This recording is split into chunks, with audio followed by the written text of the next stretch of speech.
It was sunset, and the sky was red. Two people stood in the middle of a quiet battlefield. One of them, a blonde-haired hero named Hayden Reich, was on his knees. He was badly hurt and bleeding. His sword had fallen, and he looked weak. The other person, a silver-haired man named Julian Kifford, walked toward Hayden. Julian looked calm and had no emotion on his face. Julian cleaned his sword with a piece of cloth as he said that even heroes bleed when their power is gone. Hayden, feeling betrayed, asked Julian why he was doing all of this. Julian said Hayden should have treated him better as he was supporting him as a hero, and now it was too late. Hayden asked if Julian would really kill him, even though he was his teacher. Julian said yes. Julian swung his sword and took down Hayden with a single strike. The scene changed. Now, our boy, a black-haired gamer named Lee Saho, was staring at his computer screen. He looked shocked and angry. He couldn't believe what he saw. Hayden, his favorite character, had just been killed by Julian, someone who used to be his student. He was sweating while looking at his computer screen. On the screen, it was shown that his pre-order was in progress. Our boy thinks about how Hayden was the hero of the Northern Front Line who led everyone even in his desperate situation, and how he was a mastermind when it comes to hunting demons down. He was literally the protagonist of the game. Our boy grit his teeth in anger while thinking that how could the protagonist just die like that? Our boy had played the game Kill the Demon King for years. Hayden was the main character, the smartest and strongest hero in the game. It made no sense for him to die like that. A blue window pops up on the screen displaying his pre-order of Kill the Demon King as he thinks to himself that he had so much hope for the sequel, and they betrayed him in the worst possible way by killing his favorite character. Our boy opened his game stats. He was ranked number 1, had spent 38 million won, and played for tens of thousands of hours. He was angry that Julian, the silver-haired villain, had now become the main character. He saw people online talking about it too. Some were mad like him, like saying things that it seems that Julian's the main protagonist this season. Others thought Julian looked cool. Some said villains were interesting. Our boy decided to cancel his pre-order for the next game. He clicked the cancel button, then threw his game stuff into the trash. Then he laid on his bed feeling sad and cursed the game how trash it became. But deep inside, he was sad. But at the same time, our boy thinks that no other game has graphics as good as Kill the Demon King, and how that game helped him when he thought that his reality was completely destroyed by his job. The game was like an escape from reality for him, but now it's over.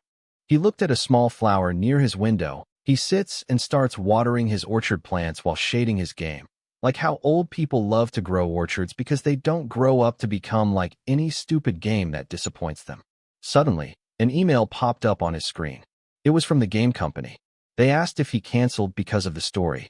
Our boy didn't care as he thought that this might be because they didn't want to give them a refund. He clicked the link. Then, another window appears saying, "Change the story yourself." Without thinking, our boy clicked again. The screen became super bright. Our boy woke up lying on hard, dry ground like some kind of a wasteland. The sky was orange. He looked around and realized this was the battlefield from the game. It was the same place where Julian had killed Hayden. Before he could understand what was going on, a big scorpion monster appeared. The monster ran at him. Our boy moved quickly, dodging the attack. Our boy suddenly realizes that this is the Scorpion King from the game that he spent thousands of hours playing. It looked scary, with huge claws, sharp legs, and red eyes. Then, a window popped up in front of him. It said he had new traits, great sword skills, and the ability to sense monster weaknesses. The monster attacks, but our boy resists his claw with his one hand looking frightened. Suddenly he raises his hand and punches him, and the Scorpio falls to the ground. He was surprised that he possessed this much strength. Then a light appears around his body. The blue screen appeared again. Then he realizes what is actually happening. It's character possession. The Scorpion King rises to attack him, but our boy starts running. Then he noticed a sword on his back. He grabbed it without thinking. The sword felt just like the one Hayden used in the game. He thinks that the character he has possessed is Hayden, which he spends thousands of hours playing. Our boy attacked the Scorpion. A bright blue line of energy came from the sword. With a single strike, our boy takes down the monster. Breathing hard, our boy looked at the sword and smiled. This was definitely Hayden's power. He thought he had become Hayden as he thinks that he might be able to change the story and might be able to save Hayden from dying. But then another window appeared. It said he had unlocked a skill called Crescent Slash. That didn't make sense. Hayden never had that move. Feeling nervous, our boy pulled down his hood and looked at his reflection in the blade. He saw red eyes, silver hair, and a cold face. All these facial features were Hayden's. A final window appeared. It said his name was Julian Kifford, the Demon King's helper, the traitor. Our boy is shocked to see that. He wasn't Hayden. He was inside Julian's body, the villain. The scene shifted to a huge castle. Inside a decorated room, our boy was looking at himself in the mirror. A thought hit his mind. A traitor and an evil guy who deceived his own master. This is him, Julian Kifford. Our boy raises his hands to pull at the corner of his eyes and try to widen it. But they weren't open more than their usual. All of this wasn't even his primary concern. How the hell did he end up in this world as Julian Kifford? It's been a week ever since he started living his life as Julian. He had tried everything he could to return to his world, like shaking the status window, shouting at the sky hoping someone would reply and send him back, or searching for any instruments that could send him back, but all of these things failed. Thinking about all of this, our boy let out a heavy sigh. Then he shifted his gaze to the window in front of him and looked at his special trait, which was to speak formally. Speak with respect in all languages. This annoyed Julian because he had to act respectfully and formally even when he was talking to himself.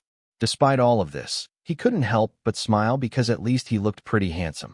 He understands why his character is so popular. Julian admired his own reflection in the mirror. Meanwhile, a young nervous man was trembling as he approached Julian. He has brown hair. He gathered up all the courage and opened the door. Suddenly he announces, "Sir Haran is here." Haran is a direct descendant of the Kryart family. He wonders what he's doing here. As Julian gave him a stare, Haran got frightened, wondering why Julian looked so scary and angry. He asks Julian if he's okay. Our boy confirms to him that he's fine and thanks him for his concern. Hearing this, Haran lets out an uneasy laugh and thinks that it was foolish of him to assume that Julian would collapse. Our boy, calmness and coolness remained unchanged as he laughed, but in his mind, he kept thinking what Haran was up to and why he came here in such an unexpected way. He isn't some random guy to check on me. Meanwhile, Haran, on the other hand, was thinking how Julian could be so calm and relaxed about his visit. It didn't seem normal to him at all. He thought that maybe he should rattle him a little bit.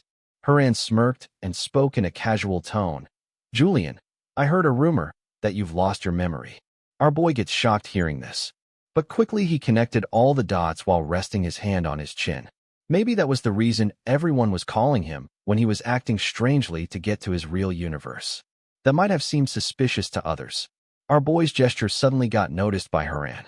He wondered if he must have got it right. Haran says, "It's just a rumor." Hearing Haran, our boy's gestures suddenly shifted, seeming more dangerous than ever. Then he asks, "Haran, do you believe in this rumor too?" At that moment, Haran got more terrified and scared. It got him sweating again. "There's no way I would," he says. Haran thinks to himself, why did he ask him? It also got him thinking that maybe Julian knows that he has arrived under the Noble Elders Association order.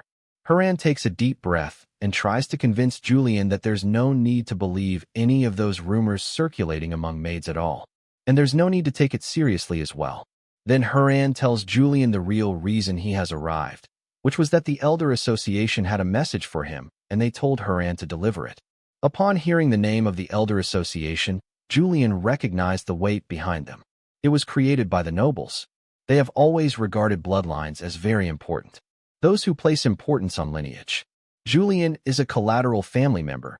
He is an excellent swordsman and a magician. The organization has always viewed him as a thorn and wants to get rid of him quickly. A message from them. Julian's mind raced, and he thought that he should be careful. Our boy asks Haran about the message.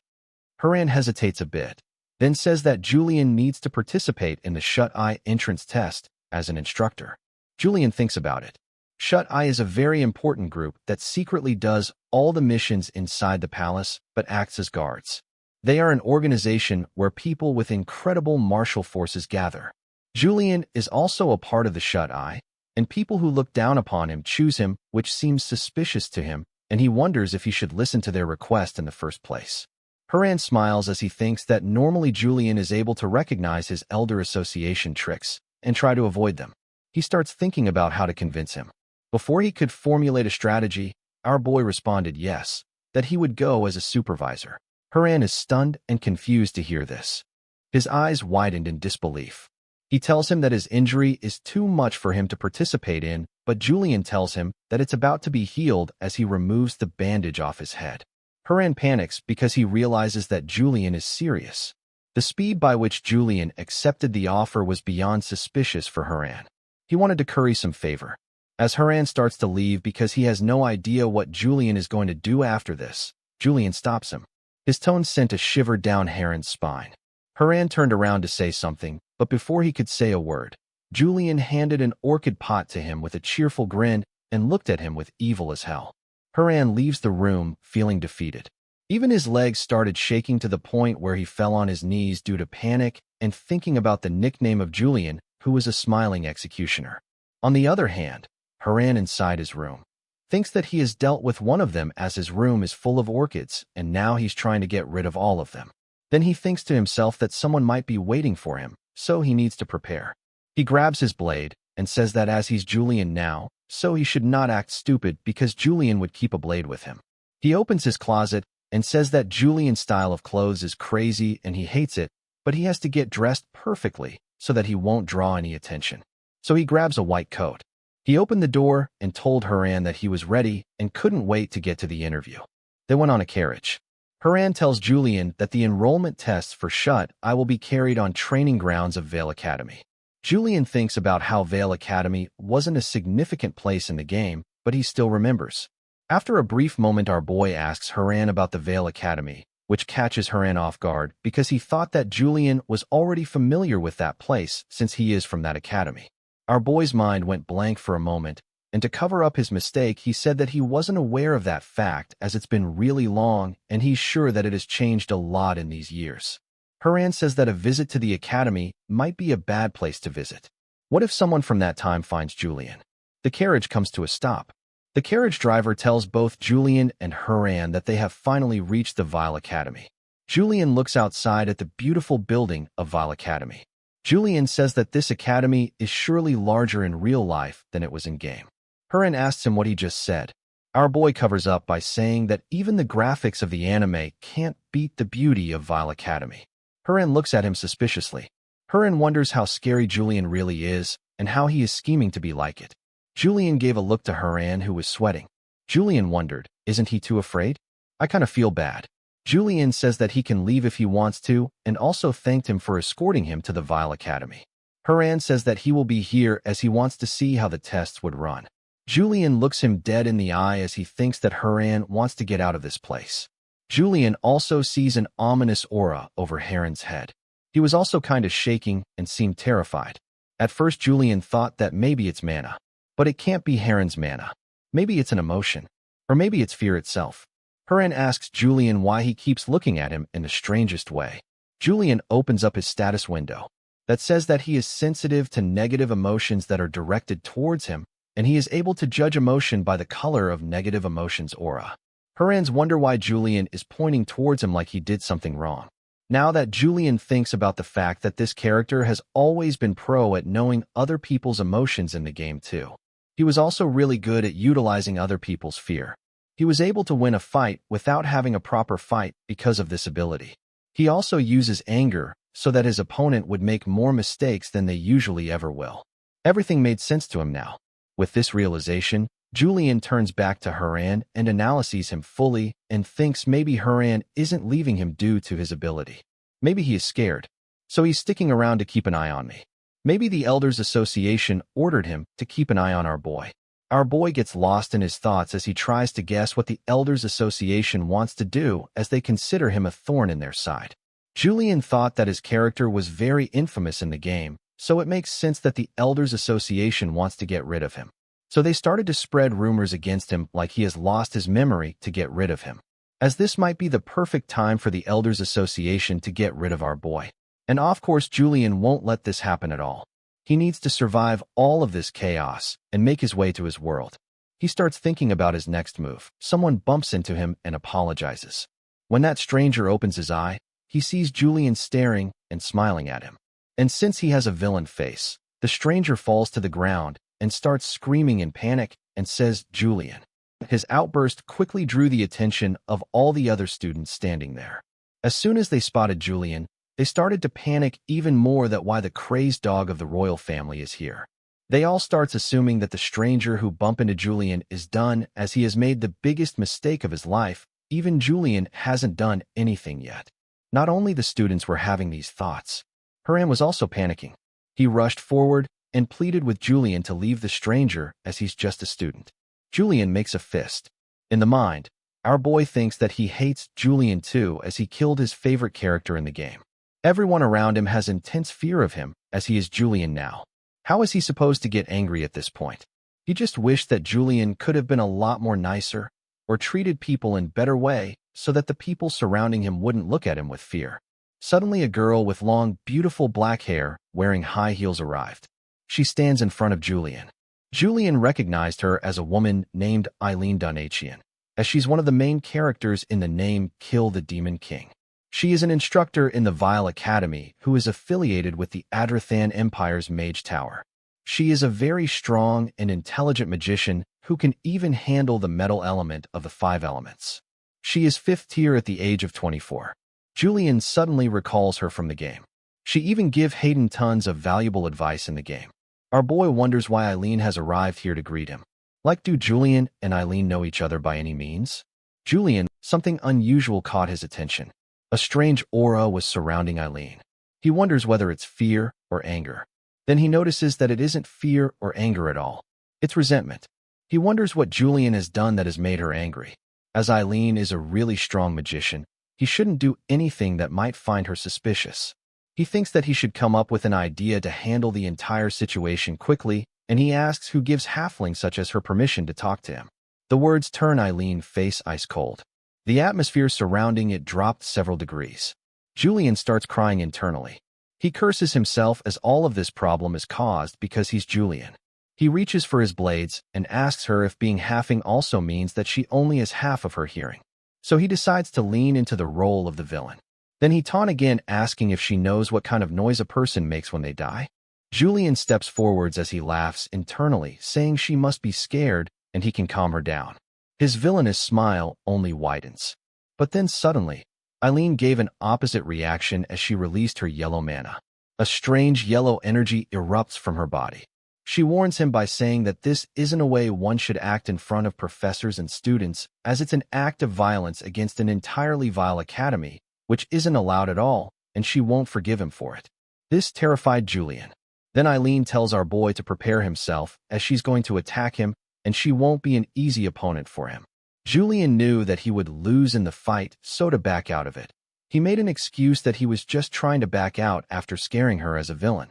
But Eileen didn't listen. Lighting gathers in both of her palms, and she fires a powerful blast at him. Our boy's sword was already raised across his chest as the lightning strike, which deflected the attack. The ground trembles. He starts to wonder if they are actually fighting now. Eileen narrowed her eyes and got angry as Julian was looking away in the middle of the fight.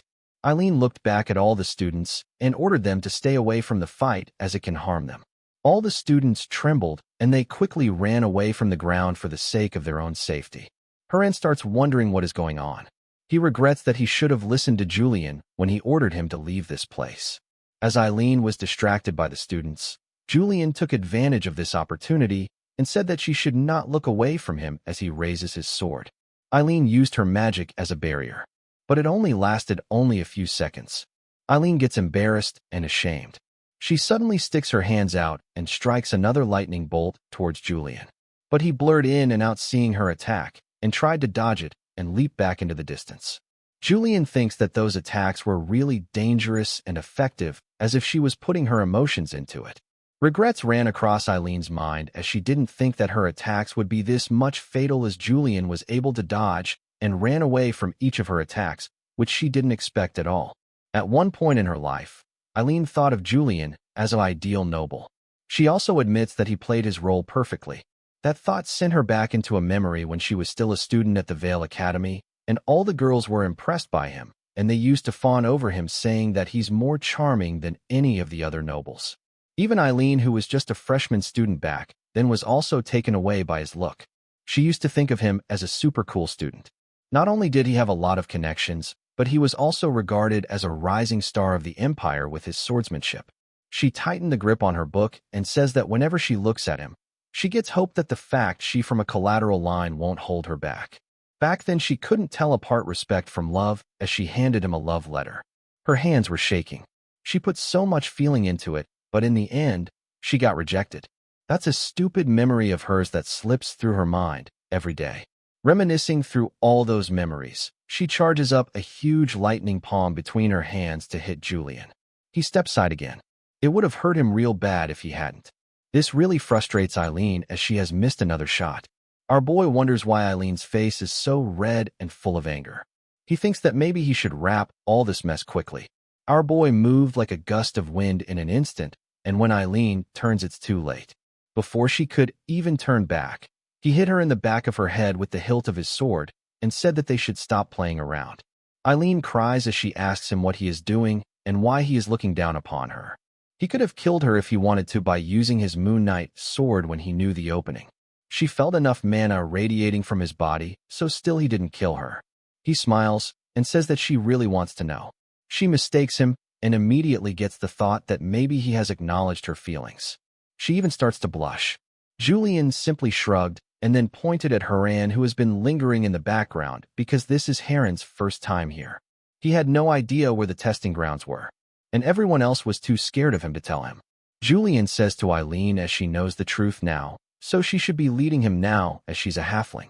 Haran wonders that Julian could have said all of this stuff about him with a little bit more respect. Eileen internally gets really angry, then went forward to say, "Was this really your reason?"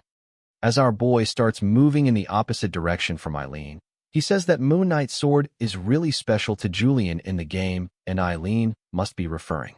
Normally, when a sword is covered with an aura which is visible in the form of lightning surrounding the sword. However, this sword seemed really powerful for Julian to him. The sword itself turns into a bluish color, making it seem as if it's holding moonlight within itself. Julian used the sword to kill multiple demons. After other people witnessed it, they started giving it the title of Monk Knight, sword out of respect and fear. This sword is the identity and source of Julian's power. While thinking about all of this, he wonders how he is able to wield such a powerful sword into his hand. It's a sign that Eileen must have started catching on. He starts sweating as it can be really bad for him, so he must do something so that she couldn't find out the truth. Haran wonders what he is scheming now. Elaine turns around and asks Eileen and Haran if something is wrong. They both started panicking and said that it's nothing. Then they lead him to the training ground. Julian opens up the door and asks if everyone is doing fine. He also apologizes for being a little late and blames Professor Eileen. Then he introduces himself as Julian Cryhart Plasson and says that he will be conducting their Shut Eyes exam. He says that everyone in the crowd must have heard about him before, as he's very infamous. As he looks among the students, he sees a familiar face from the game. He was the second son of the Torso family. He kinda knew that he would show up. The Torso family have been friends with the Cryhart family for a very long time. It's generally deemed a high honor to be associated with Shut Eyes, which is an organization directly affiliated with the Imperial family, which means that it is like getting in is really tough and competitive. The entrance exam is a battle between an instructor and an applicant, and during the process Julian brings the second son of Torso family to dishonor the defeat. The Elder Association would see this as a best opportunity. This is the part where Julian's infamy might end. He announces loudly that it seems that everyone there is willing to enter the shut-eye exam. Then he goes on to poke fun at them by saying that they have very naive eyes and an easy upbringing. He says that even the ornaments of their sword makes him laugh. Then he announces that Shut-eye is the roughest place in the Empire. He further says that as a senior he would give them a task to complete the task, and the challenge is to kill him. All the students get shocked hearing this. Julian was starting to feel the pressure. He started sweating. Now that he has announced that they have to kill him, he just realized that the entrance exam is a duel. Haran warned him that Julian should not underestimate the students as they won't go easy on him at all. He was in tension internally about how to fight all these students. Even in his fight with Eileen, he was just dodging or running away from all of her attacks. If he were to participate in a real battle, it might turn out really bad as people will find out that he's really weak. And since he's not using the Moon Knight sword, they would think that it was just a rumor and it didn't exist in reality. They will all start believing the rumors that he has lost his memory. This is all he could think of right now. The other students were watching him closely, and he couldn't tell if they were scared or suspicious. But it wasn't just the students. Eileen was a big problem too. If he acted weird around her, she might think he was dangerous. And if she attacked him, he might not survive. That's why Julian knew he had to act fast. Instead of playing it safe, he did the opposite. He shouted at everyone, taunting them and asking them what's wrong. He told them the only way this would end was if he died or no more applicants are left. The other kids froze. One of them raised his hand and said that he quit. All of a sudden, a lot of other students gave up too. The kid from the torso family realized that this is bad and grit his teeth. Haran notices that all of them quitted. Julian smirked and covered his mouth, laughing quietly to himself. He walked past Eileen and Horned, proud of his win. Well, that's the end of the exam. No one left to compete, he said confidently. Inside, he was thrilled. He'd pulled it off. He knew that when things got hard, his more ruthless side would help him out. He wonders what Eileen would think of him. Will the fear of him overcome her hatred towards him? But something about Eileen's reaction stopped him. She wasn't angry. In fact, her face looked calm, peaceful even. Not what he expected at all. He wonders what happened. Maybe his skill isn't working, or maybe it's even possible for Straight to stop showing. Eileen just bit her lip as it reminded her of something from the past, like when Julian avoided unnecessary fights by intimidating his opponents. He doesn't understand that he can only see negative emotions, and not the positive ones. Back at the shut-eye, Haran starts calling Julian by getting in front of him and tells him he has done a very good job. But Julian seems to be having different thoughts. All of a sudden, Julian thanked him and said he is the one who did the hard work, not him. He was just double-checking to see whether skill works or not. A student comes forward. Julian asks him who he is. Then he goes on and introduces himself by saying that he is Razlet, and he is in charge of administrative tasks for Shut-Eyes. Then he says to Julian that the rumors about him of losing his memory are false after all, as he finished the fight without having any fights. Our boy wonders when will this boy stop talking. He says that even knowing that there's a member of the Torso family didn't stop him from not going easy on them. But Haran got angry. How dare you act so full of yourself when you're just a trainee, he snapped. He even brought up the bad blood between the Torso family and Julian's family. Julian sighed and told Haran he was looking at it all wrong. Shut-Eyes don't accept nobles. And since it is directly affiliated with Imperial family, only commoners and nobles can join. Haran asks him if he's the noble. Julian then clears that he's a halfling of the Cryheart family. The second son of the Torso family took the entrance exam, despite being aware that he wouldn't get past the second screening round. Maybe the Torso family is trying to teach their son through experience, or maybe there's some scheming involved in the entrance exam. Haran started trembling. You knew this was a trap, and I was affiliated with the Elders Association, and you still let me come with you? He looked shocked and betrayed. Julian tried to calm him down. No, it's probably just a misunderstanding, he said. But deep down, he wasn't so sure anymore. Maybe there was a plan. Maybe he was part of it, and he'd just been lucky no one had caught on yet. Then our boy went home. All the maids greeted him. They ask if he will be having dinner, but he turns down the offer, also warning them to not let anyone into his office. He went to his office and closed the door and took a big sigh. He put the sword to his table. He reminisced about Haran and how the Elder Association really did scheme something for this entrance exam. He thought that he was lucky enough not to get caught by anyone. But how long would that luck last? He looked down at his sword and frowned. The fact that he hadn't been able to use the moonlight sword had scared him. What if someone from the association noticed? What if they realized the truth and kicked him out of the family? Julian wasn't sure how much longer he could keep hiding. He picks up the sword and starts analyzing it. Julian reached behind him and wrapped his fingers around the hilt of the sword. The moment his hand touched it, something shifted. It was as if time slowed down. The sword's path, the way it moved, the weight it carried, the air it cut through, became crystal clear in his mind. Almost like he could see its trajectory glowing in front of him before he even swung it. A blue screen appeared before his eyes. His stats flickered into view, and one thing stood out immediately: the exceptional swordsman trait. According to the screen, this ability meant that he had been capable of wielding a sword since birth. Any weapon shaped like a sword, no matter the size, type, or style, he could master. But even with this incredible skill, Julian knew it wasn't enough. Not yet. He still couldn't fully control the moonlight sword, the legendary weapon he had seen only a few times in the game. It wasn't just about skill. There were others in the Empire who were just as talented. Some were even more polished in swordsmanship. The real Julian, the one he had taken over, was one of the very best. And there were dozens more like him. There is an overwhelming disparity in skills when it comes to aura or mana use. This is the only way he can live in a pathological way. So if Julian wanted to survive, if he wanted to prove that he deserved to be here, he had to do something more, something greater. He took a breath and focused. If the rules of mana in this world were the same as in the game, and so far, everything pointed to that being true, then he knew what he had to do next. He closed his eyes and began to concentrate. In the game, mana didn't just float around randomly. It had a system, a structure. There were meridians in the body, channels where mana flowed, and there were exactly 38 of them. Out of those, 6 were known as the Great Veins. And the most important one? The one in the head, the heart vein, as it was called, linked directly to the center of a person's power. He whispered to himself, "I need to guide the mana stored in my heart and send it up, all the way to the moonlight meridian." But then, something clicked. He felt it. A faint glow began to rise from within. Then, our boy thinks to himself that he needs to relocate the mana within his body to another area.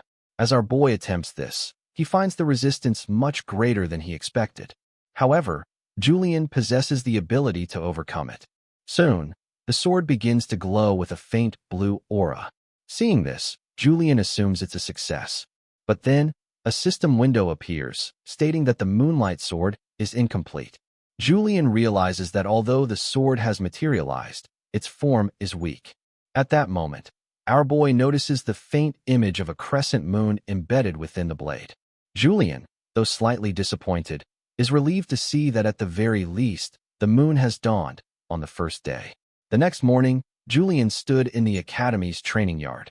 He exhaled slowly, widened his stance, and reached for the moonlight sword again. He didn't hesitate. With a sharp motion, he unsheathed the blade, and in one fluid swing, cut down 3 training dummies at once. A faint glow shimmered along the blade's edge. Our boy thinks to himself that at least he has reached the skill level of a knight. Now, Julian just needs to complete the moonlight sword. However, our boy's knowledge of the game is gradually fading. Julian needs someone who knows him, someone he would trust enough to ask for advice. At that moment, a maid enters and informs our boy that he has a guest. Hearing this, Julian thinks the timing couldn't be better. Perhaps it's someone who is a friend of his. But then we see that the guest is Lazarus. Julian calls out Lazarus's name aloud, and upon hearing it, Lazarus lights up with joy, delighted that Julius still remembers his name. "Is it because of what happened yesterday?" Razlik grinned. "You talk like I'm the type to forget someone who yells at a whole crowd." Julian crossed his arms. "What are you doing here, Razlik?" Lazarus states that he received an order from the commander to confirm the results of the entrance exam conducted by Julian at Veal Academy yesterday. Our boy responds by asking if Lazarus didn't already see the results himself.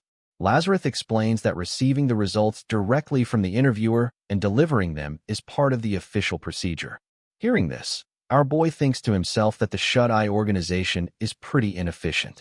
Then, our boy turns around and states that Lazarus should report the results. 0 candidates passed the entrance exam. Upon hearing this, Lazarus nods and replies that he understands and will inform the commander. Just as Lazarus is about to leave, our boy stops him and, with a serious expression, tells Lazarus to let Julian deliver the results personally. Lazarus is shocked to hear this. Julian further tells Lazarus to let's go to his carriage together, as Julian will give Lazarus a ride.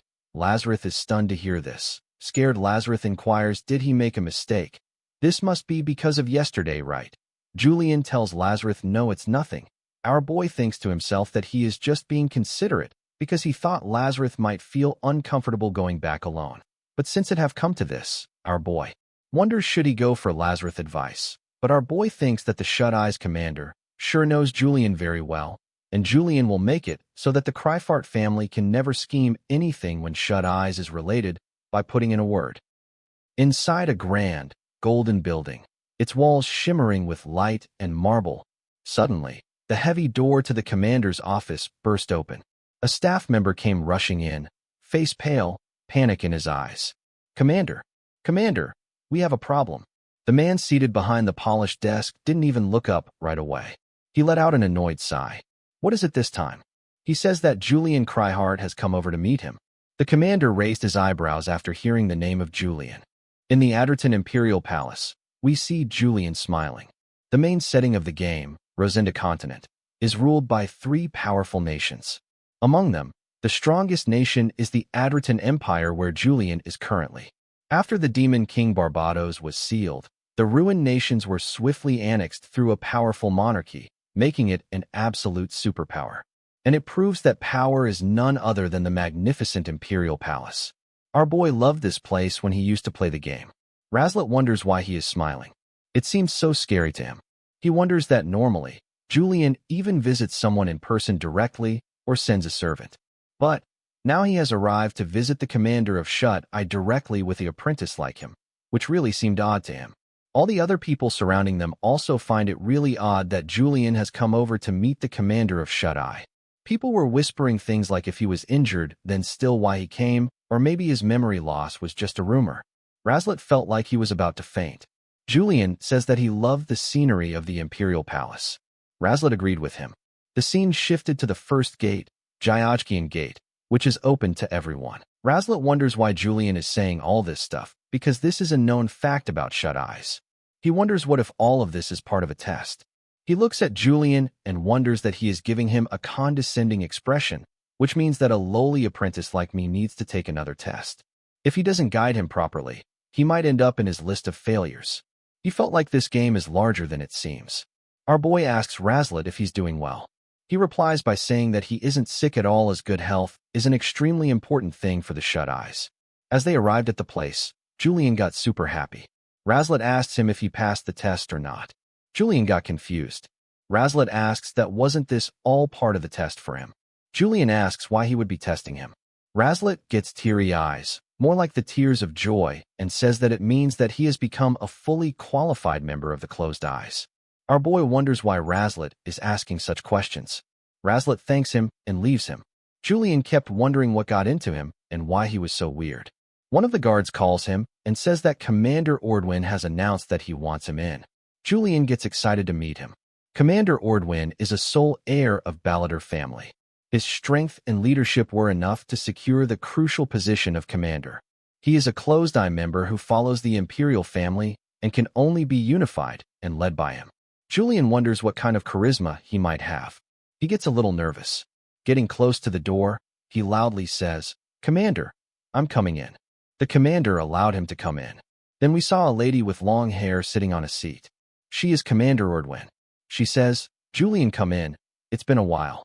She asks him if he's all right as she has heard about his injury.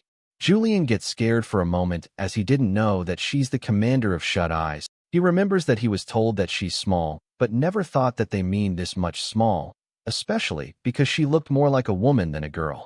She says that he would say that she's small like she read his mind, but he denied the allegations. She orders him to report his injury.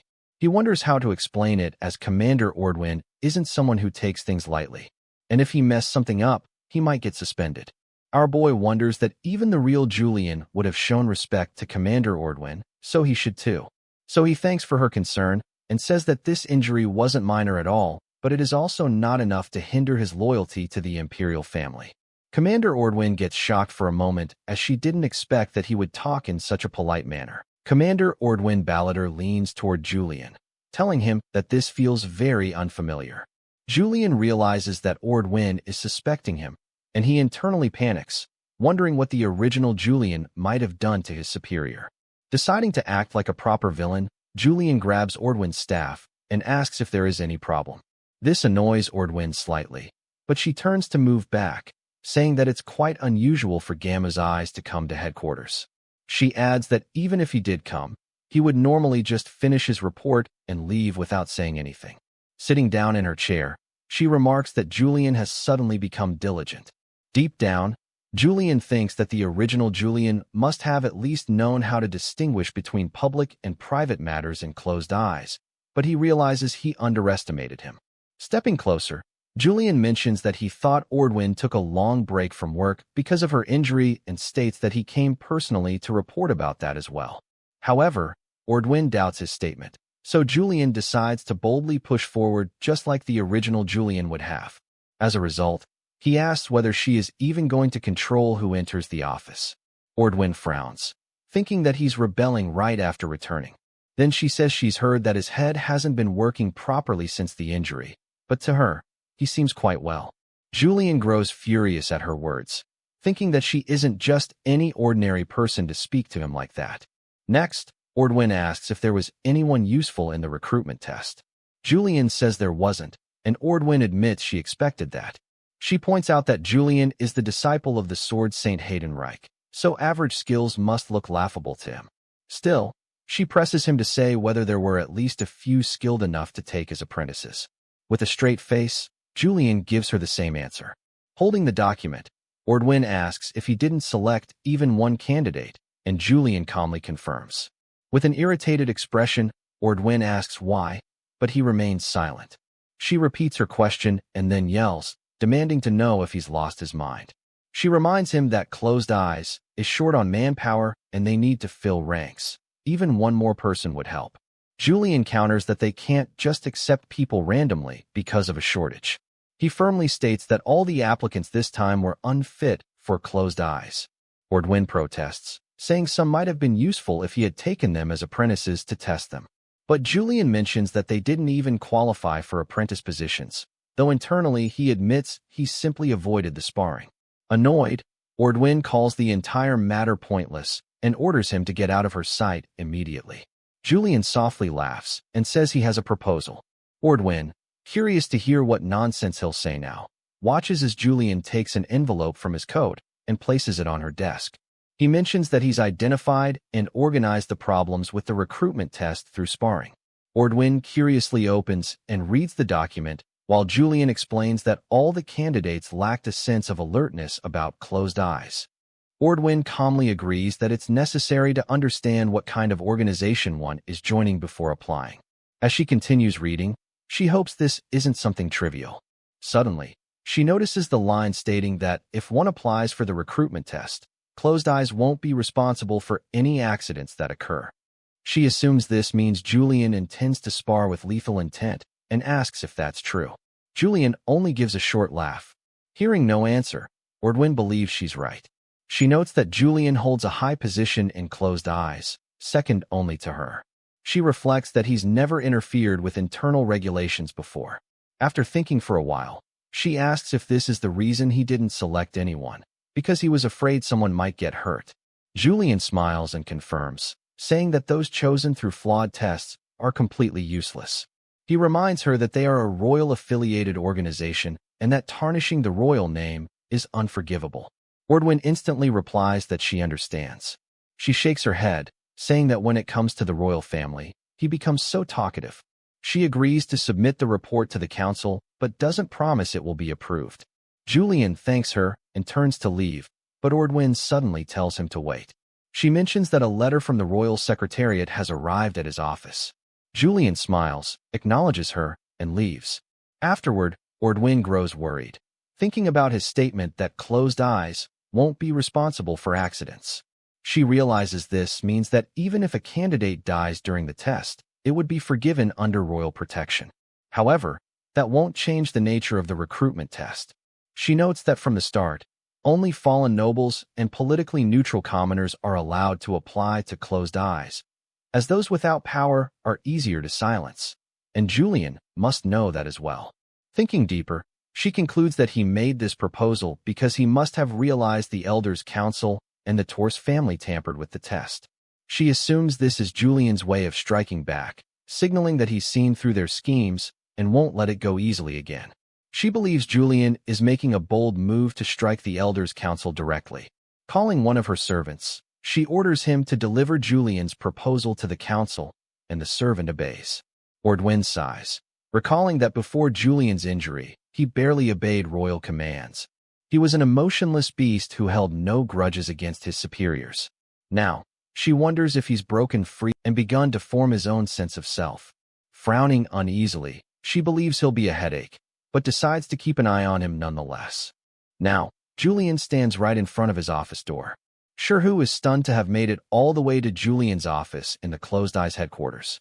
He notes that normally, Closed Eyes doesn't provide private offices since there's no need for members to be on standby. He grows curious about what kind of private rooms such an organization could possibly offer.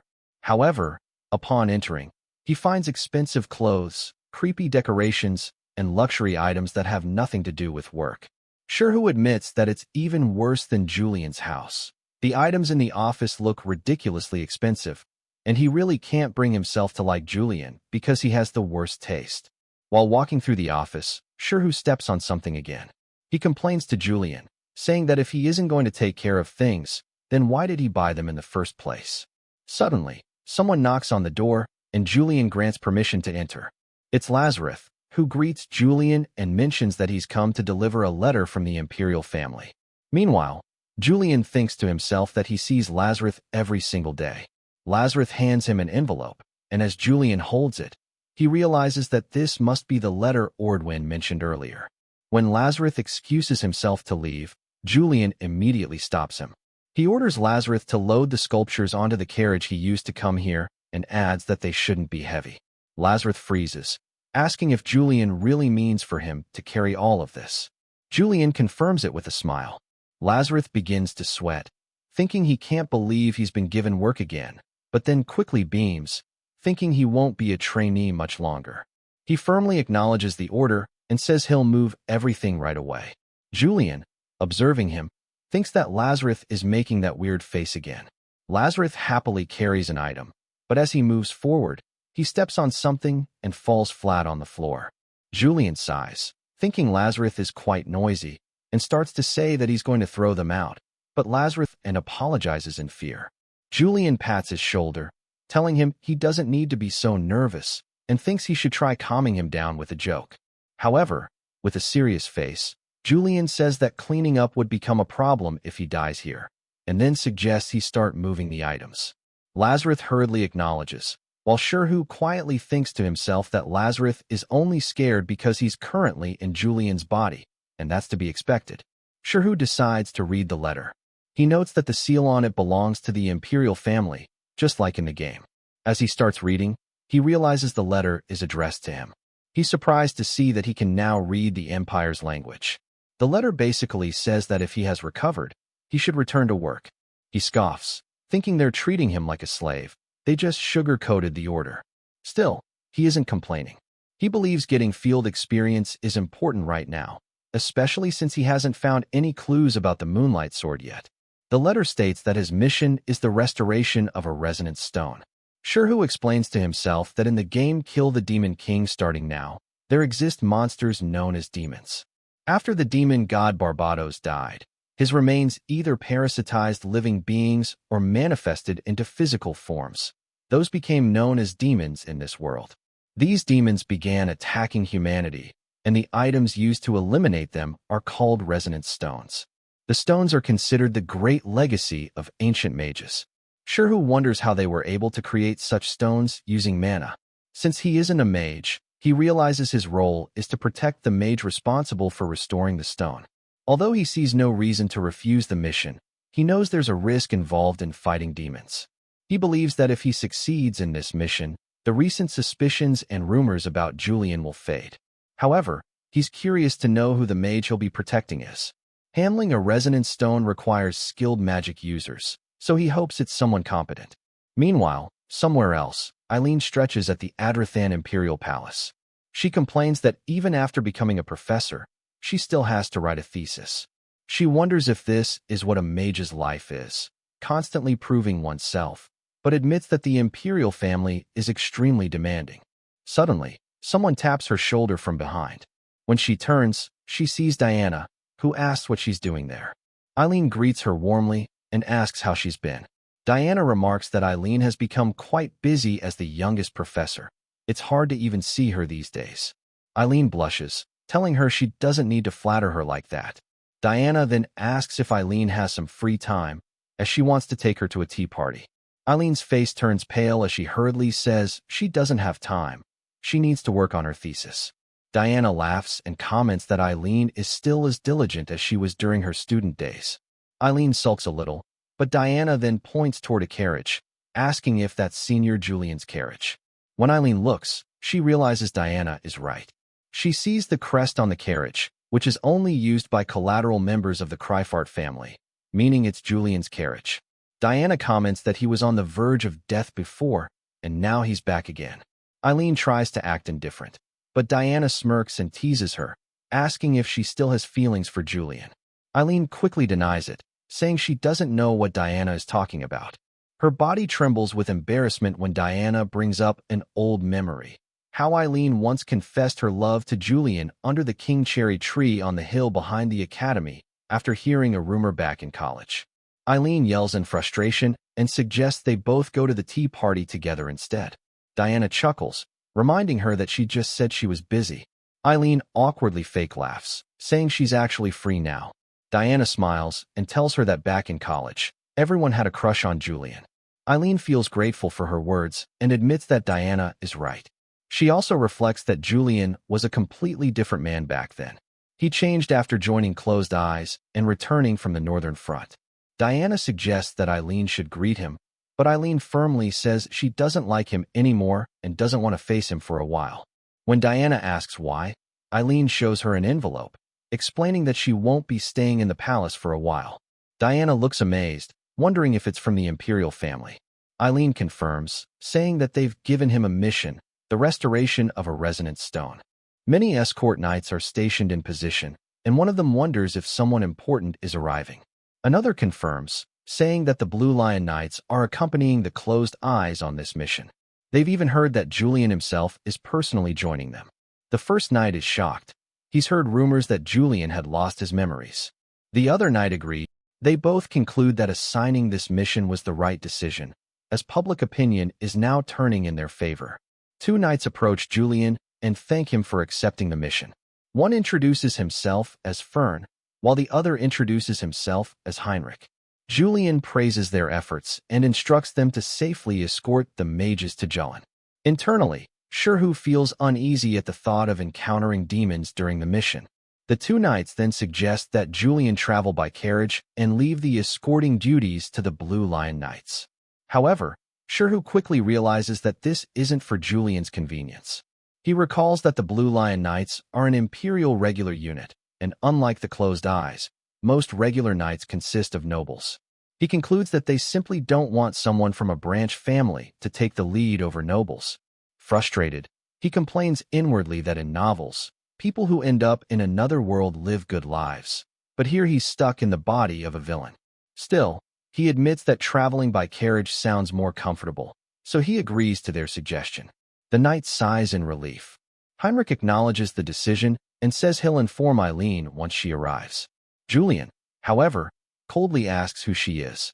After a short while, Eileen finally arrives and greets everyone warmly. She comments on how nice the weather is today and introduces herself as the mage in charge of the resonance stone restoration. When her eyes meet Julian's, both of them freeze on the spot. Julian immediately tells the knights to forget what he said earlier about taking the carriage. Meanwhile, Eileen blushes and freezes as well, wondering what Julian is doing there, and whether he has been deliberately avoiding her. Julian, on the other hand, thinks of Eileen as a wild card. It makes him uncomfortable not knowing what's going on in her mind. The guards begin to panic, confused as to why Julian suddenly changed his decision. Fern grits his teeth, wondering if Julian has figured out his plan to place him in the rear so he could oversee the mission discreetly. Julian moves ahead on his horse while Fern internally admits that Julian truly seems like someone who has survived the chaos of the imperial court while maintaining neutrality. Still, Fern furiously thinks that Julian, being from a collateral branch, looks down on other nobles just because he has the royal family's acknowledgement, but thinks no one told him he'd be escorting Eileen of all people. Inside the carriage, Eileen feels just as uncomfortable. In this tense atmosphere, Sherhu resolves to finish the mission as quickly as possible so that he'll never have to cross paths with Eileen again. He urges his horse forward and leads the way. After a long journey, they arrive at Julian. Observing the area, Sherhu thinks it's a small and quiet place, while Fern and Heinrich keep a close eye on him. Sherhu notices there's no welcoming party, even though they've come all the way from the capital. Suddenly, a man wearing a waistcoat and carrying a wooden box filled with equipment approaches Julian, asking if they've come from the capital. Julian confirms it, and the man thanks them for traveling such a long way. He introduces himself and offers to guide them to where the resonant stone is located. Once they arrive at their destination, Eileen instructs the knights to handle the resonant stone box and the mana conduit box separately. She insists on handling one box herself. The waistcoat man then asks if she'd like to inspect the damaged area, and she nods. A few minutes later, Eileen stands before a massive resonant stone, damaged deeply on one side. She examines it carefully and says, with concern, that it's difficult to repair. It will require a partial replacement. The waistcoat man looks worried, but Eileen reassures him, explaining that the barrier will temporarily disappear during the repair, though it won't take long. The man nods, putting his faith in her ability. Eileen places her hand on the stone and completes the preparation. Now, she needs to inform Julian that the barrier will be down during the process. She flushes slightly, muttering that she doesn't want to see his face, but quickly reminds herself that she's a professional now, a professor, and must focus on her work. Later, she calls out to Julian, but he freezes the instant he hears her voice. Before she can say anything, he walks away, completely ignoring her. Eileen is stunned that he's avoiding her so blatantly. She reaches out her hand, asking him to wait and listen. Now it's clear to her, he has been avoiding her.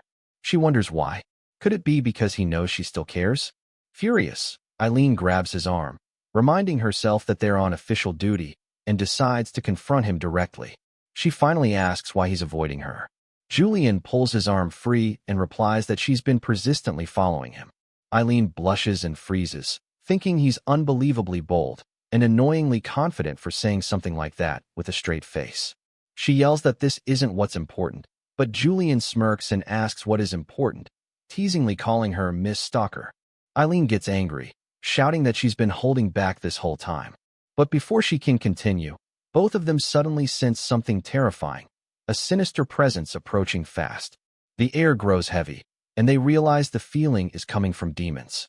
Eileen and Julian both freeze in fear as the demonic aura intensifies. Eileen shouts that she was trying to tell him the barrier was down and that demons could appear, but he was too busy avoiding her to listen.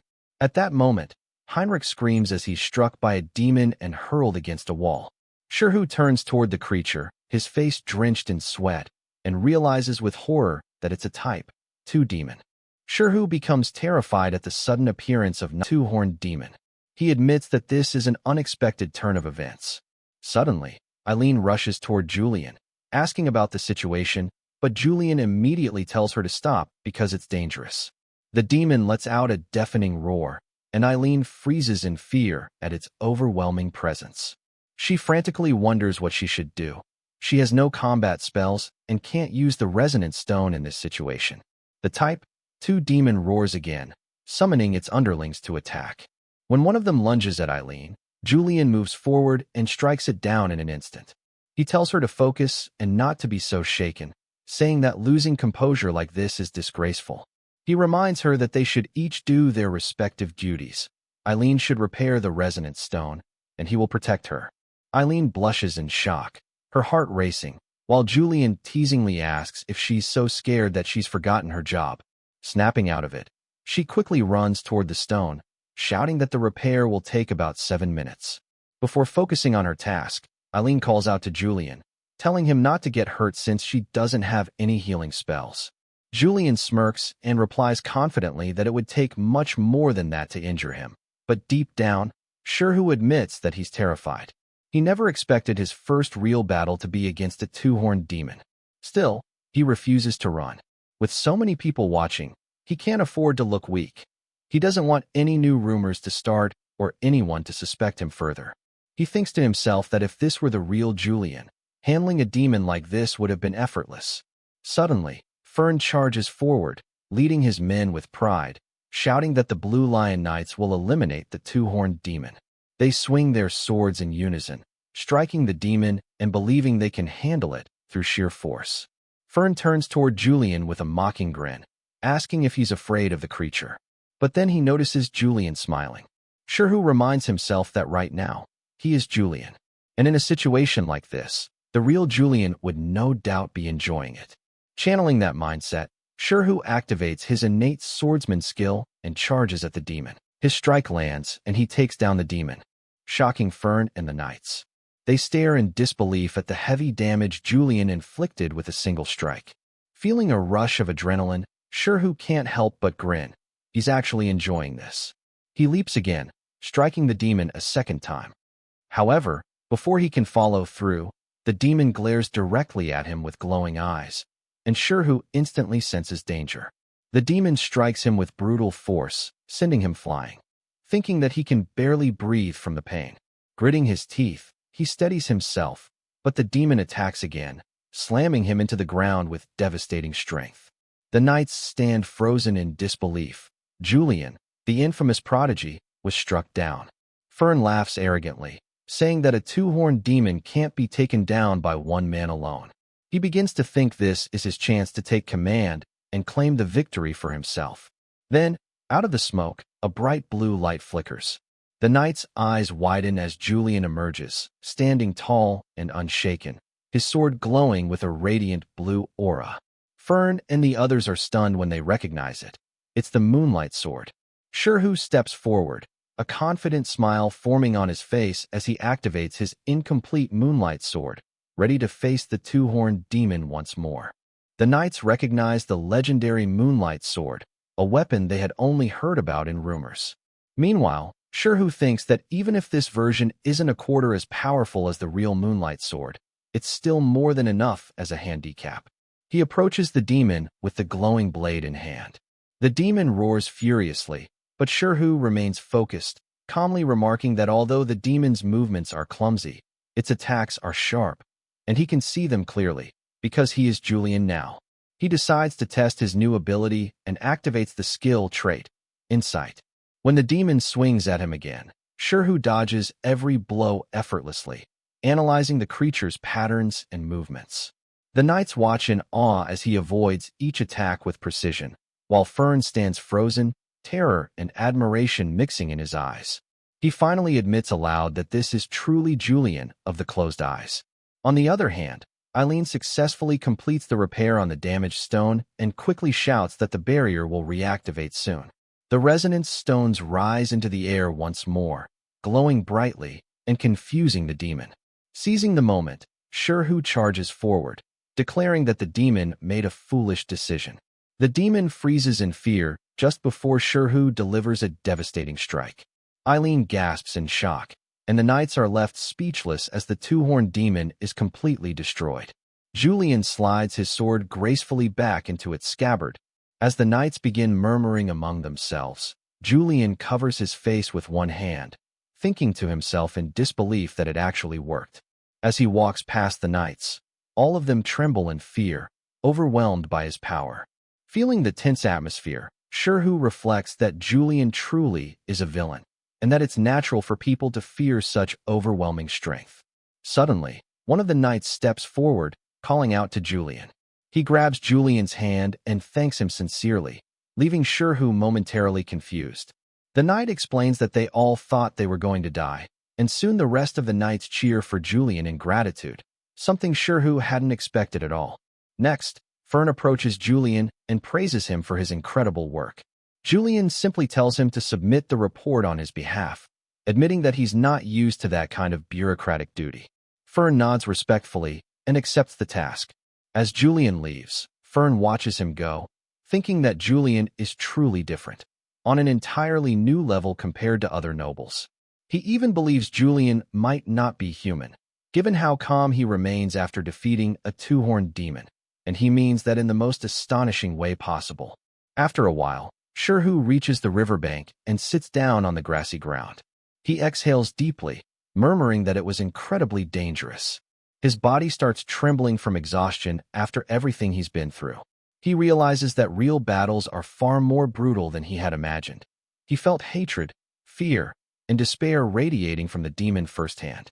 Looking at his shaking hands, he remembers the sensation of defeating a demon and wonders if the real Julian always treated such deadly moments so casually. The thought unsettles him, as he fears he's slowly becoming more like Julian himself. Gazing at his reflection in the water, he wonders if the body's nature can truly change the mind. He frowns, questioning how far Julian's power can go. Immediately, he opens his status window, noting that the ability unlocked this time is a fusion of his own knowledge and Julian's combat experience. He studies the details of his new skill, trait, insight. With it, he can easily identify an opponent's weak points, sense their emotions, and deal additional damage to enemies who feel fear toward him. He concludes that this combination has evolved into a trait that exposes weakness, something that can help him easily dispel surrounding suspicion about himself. Now, the only issue left is the incomplete moonlight sword. Drawing it out, he examines the blade closely and notices a groove he carved into it earlier. To activate the moonlight sword, he had to pour a tremendous amount of mana into it.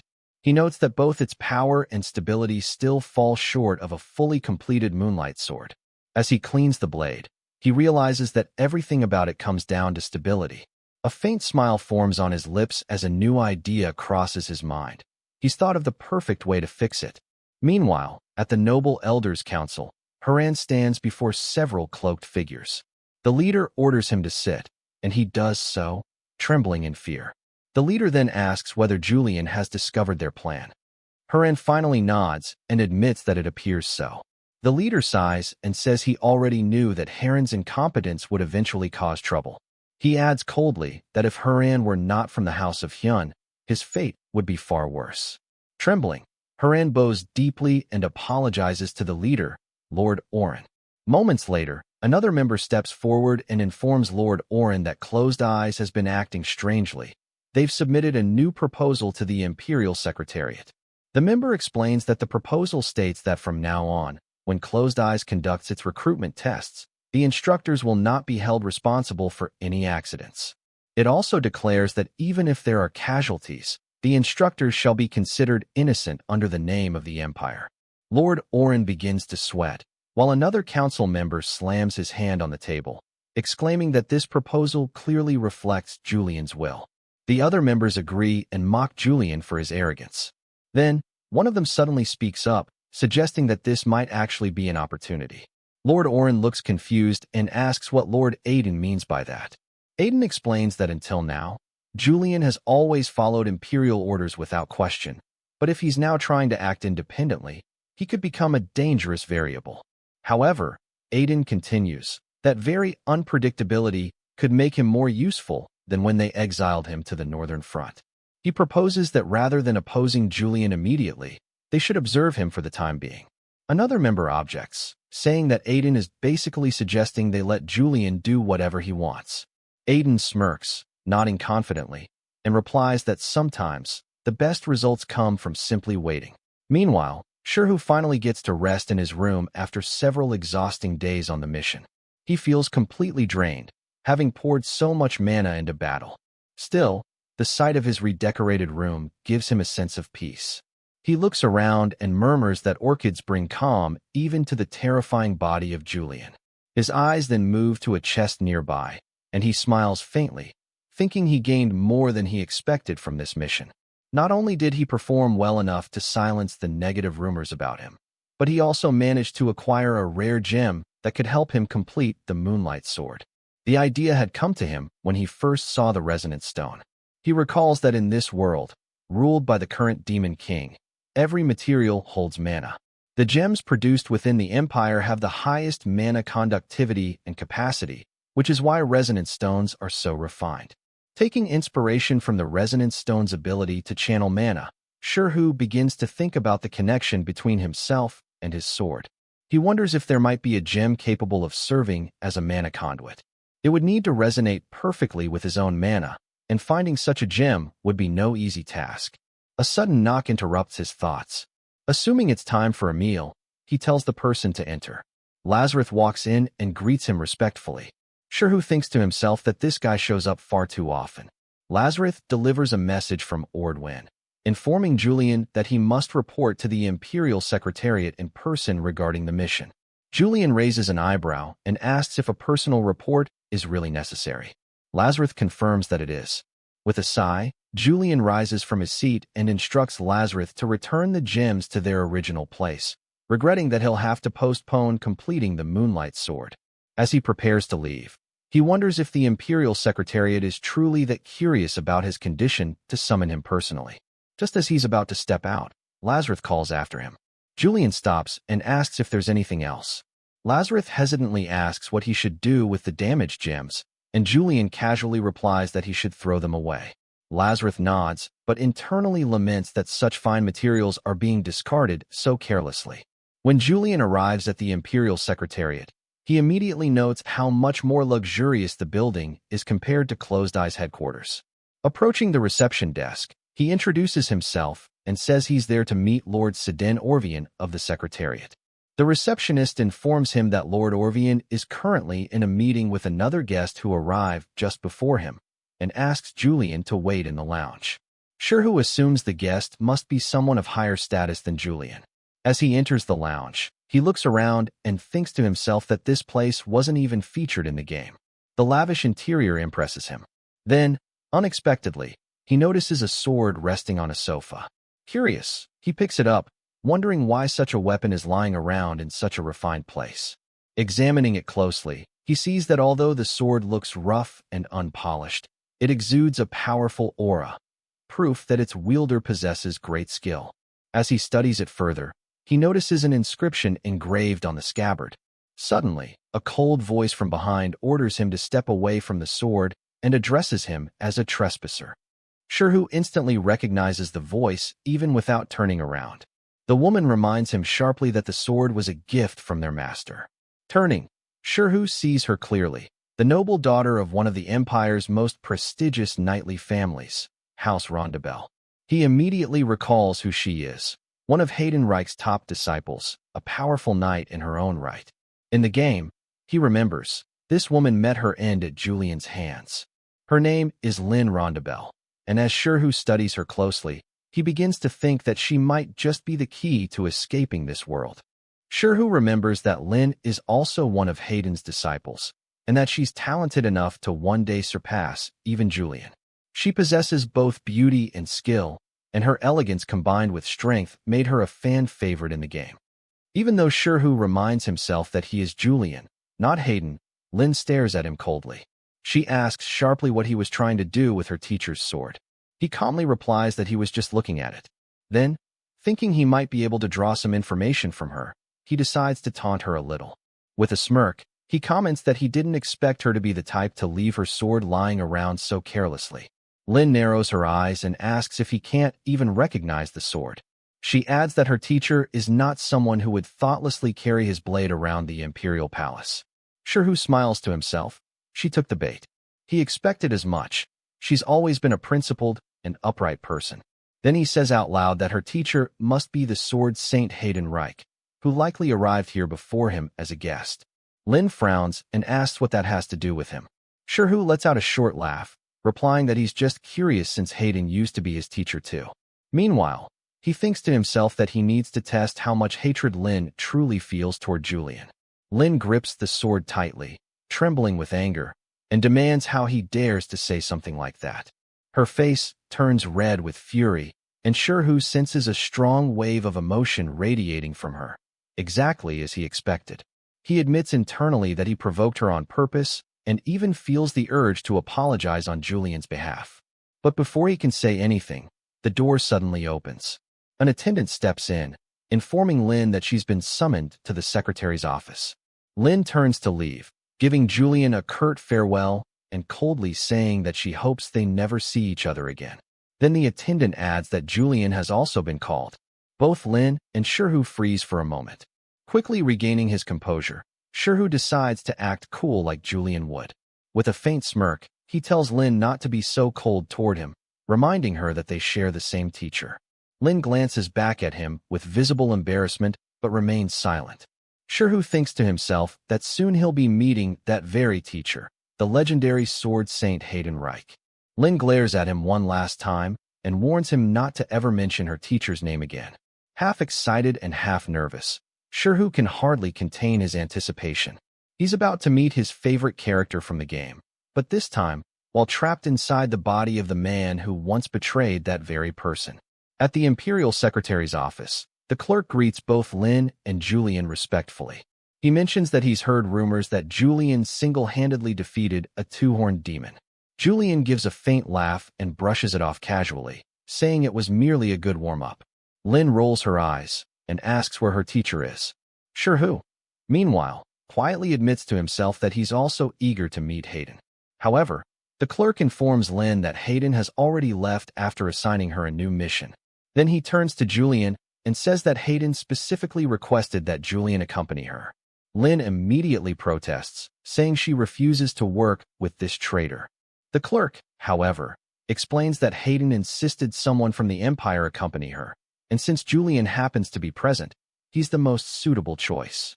Sherhu begins to sweat inwardly, wondering what Hayden might have been thinking to pair them together, while Lin trembles in anger beside him.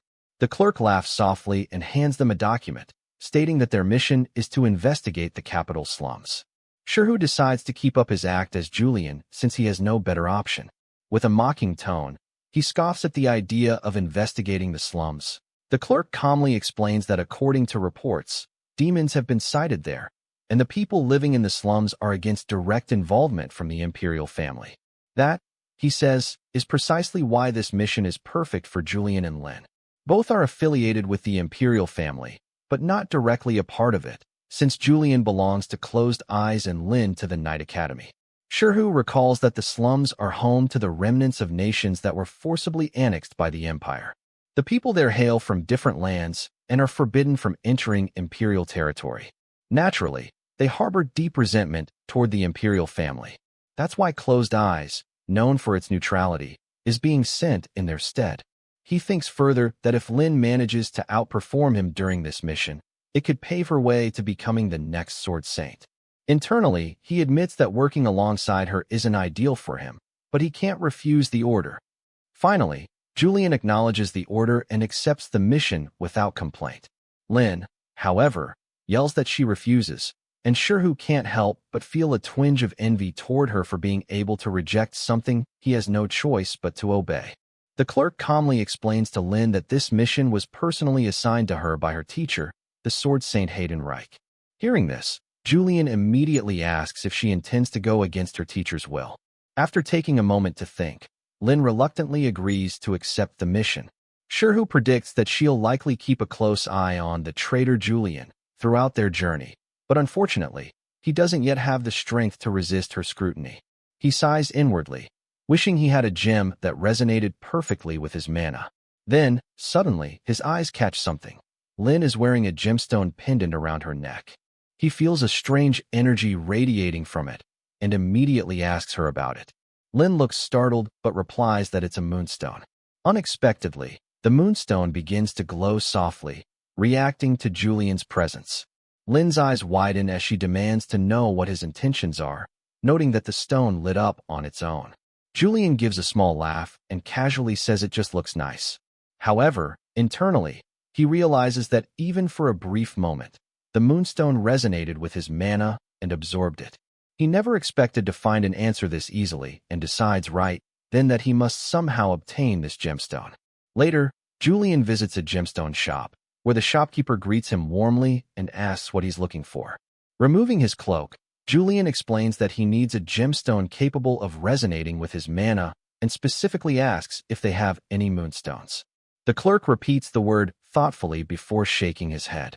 He explains that their shop doesn't carry moonstones, and it's likely the same for every other shop as well. There's almost no demand for them except among collectors. The clerk explains nervously. They're extremely difficult to mine, so they're not kept in stock. Sherhu frowns, thinking to himself that this is bad. He desperately needs a moonstone to complete his moonlight sword before his mission with Lin. His expression darkens, and he coldly demands, "Are you telling me you can't get any moonstones?" The clerk freezes in terror, realizing he's speaking to Julian, not just any customer. Panicking, he quickly changes his tone to save himself. "You misunderstand, my lord. We can get them. It's just that we don't have any at the moment," he stammers. Hearing this, Sherhu feels a bit of relief and leans forward, asking if the clerk can really acquire them soon because he needs them urgently. Trembling, The clerk promises to search the entire country if necessary. Meanwhile, Shirhu worries that Lin might notice the incomplete moonlight sword, so obtaining the moonstones has become even more important. Days pass, and the day of the mission finally arrives. But despite his efforts, he still hasn't managed to get his hands on any. Leaving the gem shop, he wonders bitterly if he didn't threaten the clerk hard enough. When he meets Lin, she looks disappointed to learn that his important business was merely at a jewelry store. Cloaked and calm, Julian laughs softly, telling her that one day she'll understand the beauty of gemstones. Lin rolls her eyes and tells him to follow her, but Julian quickly reminds her that she's heading in the wrong direction. Lin stops and looks at him skeptically, asking what he means. Excited to finally show off his knowledge from the game, Shirhu explains that the slums are a maze of illegally constructed buildings and narrow alleyways, and that no one can rely solely on maps or signs to find their way. Lin scoffs, saying she'll trust the signs rather than follow a traitor like him. Shirhu admits inwardly that she has a point, but he also remembers from the game that the East slums were notoriously difficult to navigate. Holding the map firmly, Lin declares that she won't fall for any of his cheap tricks, accusing him of trying to sabotage her as Hayden's disciple. She firmly states that she's nothing like him and that she'll become the next sword saint no matter what. Julian sighs, thinking she's completely misunderstanding the situation. Internally, Shirhu admits that this mission is definitely not going to be easy. On their journey through the slums, Julian asks Lin if she is certain about the route. Lin confidently replies that the sign must be there for a reason. Curious, she asks whether Julian has ever been to the slums before.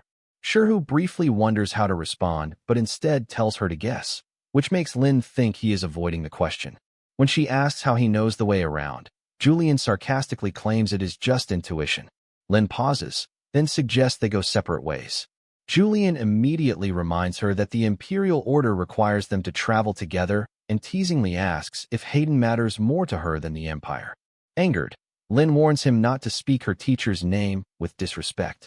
Shirhu sighs internally, realizing he never intended for things to escalate like this.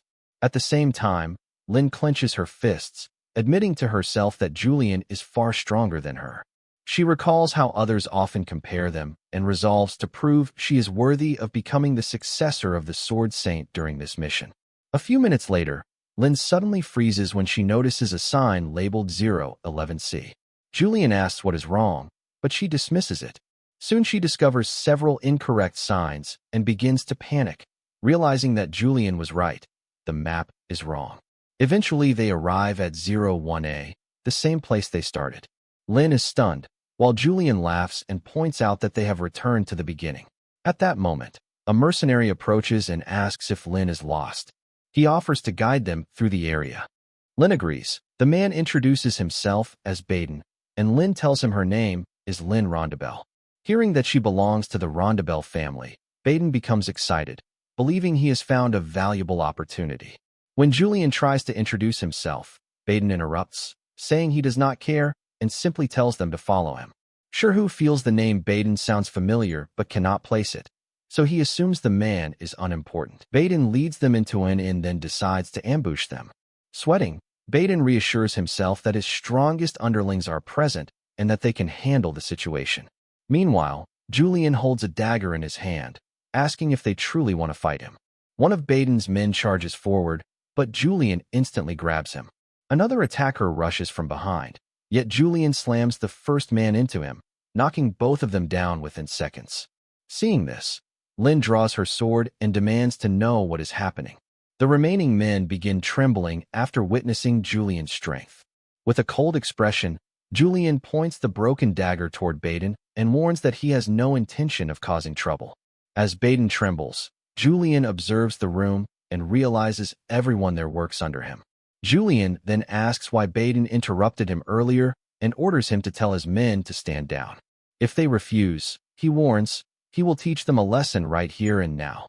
Terrified, Baden quickly orders his men to back off, and they obey.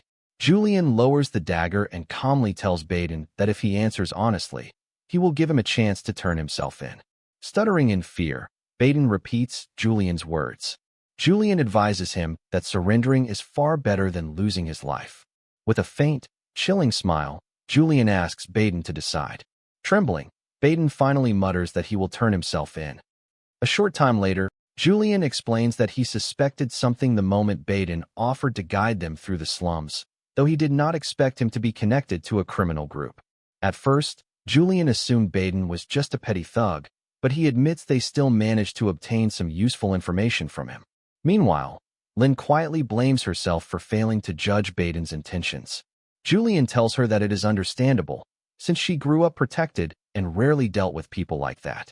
Lynn lowers her gaze, which makes Julian wonder if she has lost confidence. Later that evening, after checking 2 houses, Lynn seems relieved, noting that no signs of demonification were found. They arrive at the final house, hoping for the same result. Julian knocks on the door, and an old man answers, asking who they are. At first glance, Julian senses no obvious signs of demonification, but something about the situation feels suspicious. Julian introduces himself as a member of the Imperial Court and reveals that he belongs to the Closed Eyes.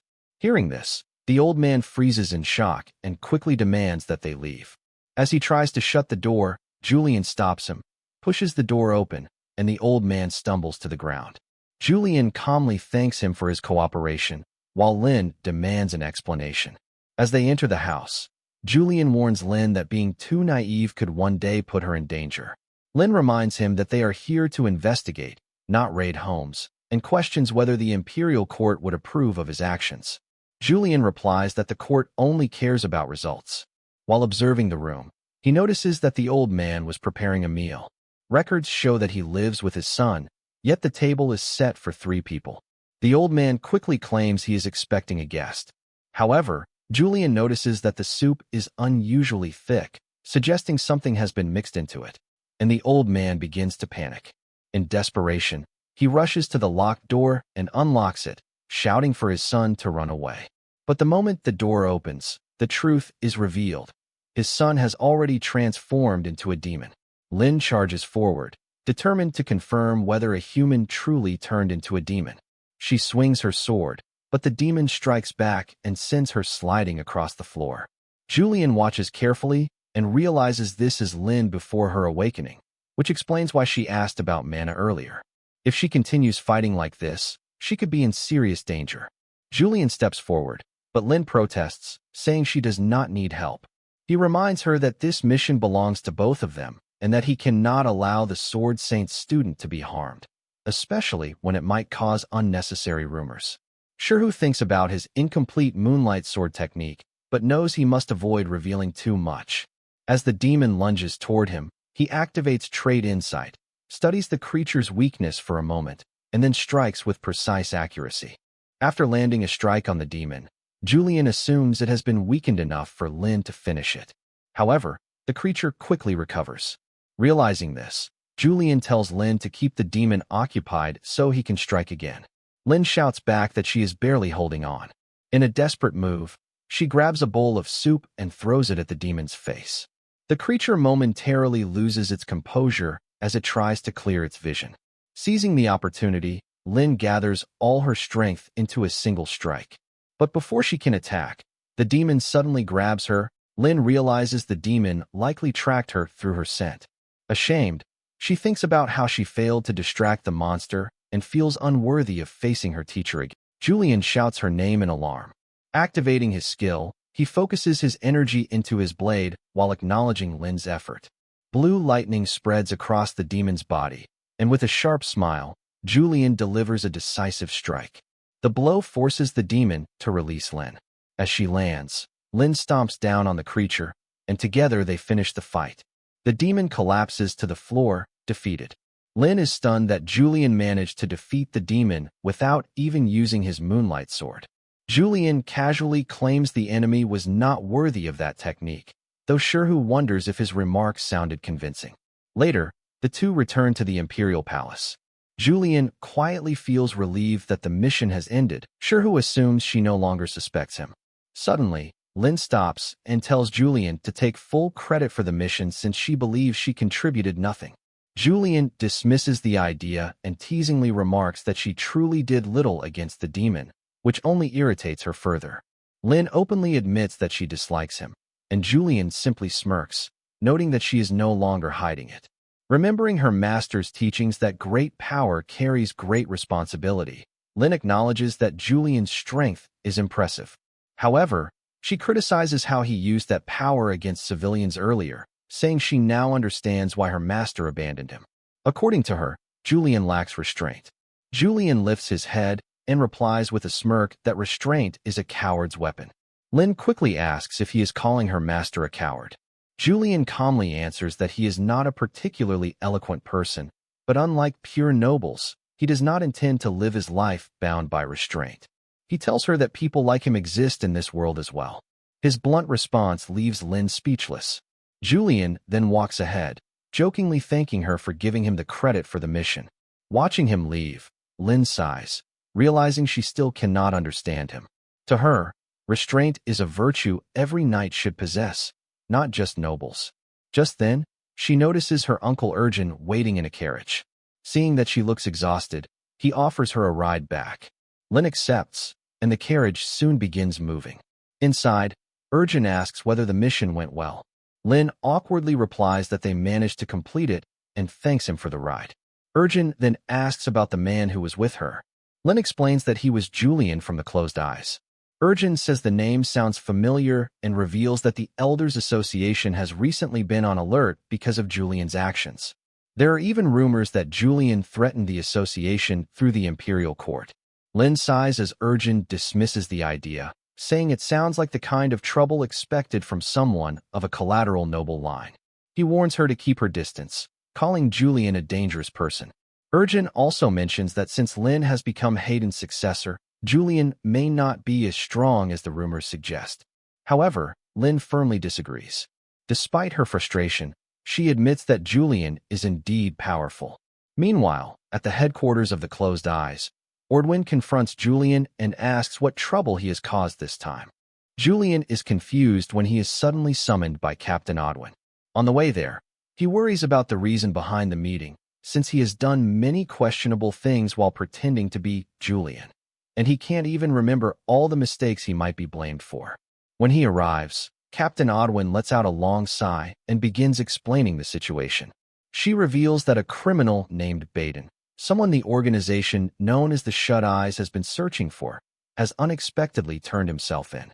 When they questioned him about his sudden surrender, Baden began trembling and repeatedly mentioned Julian's name.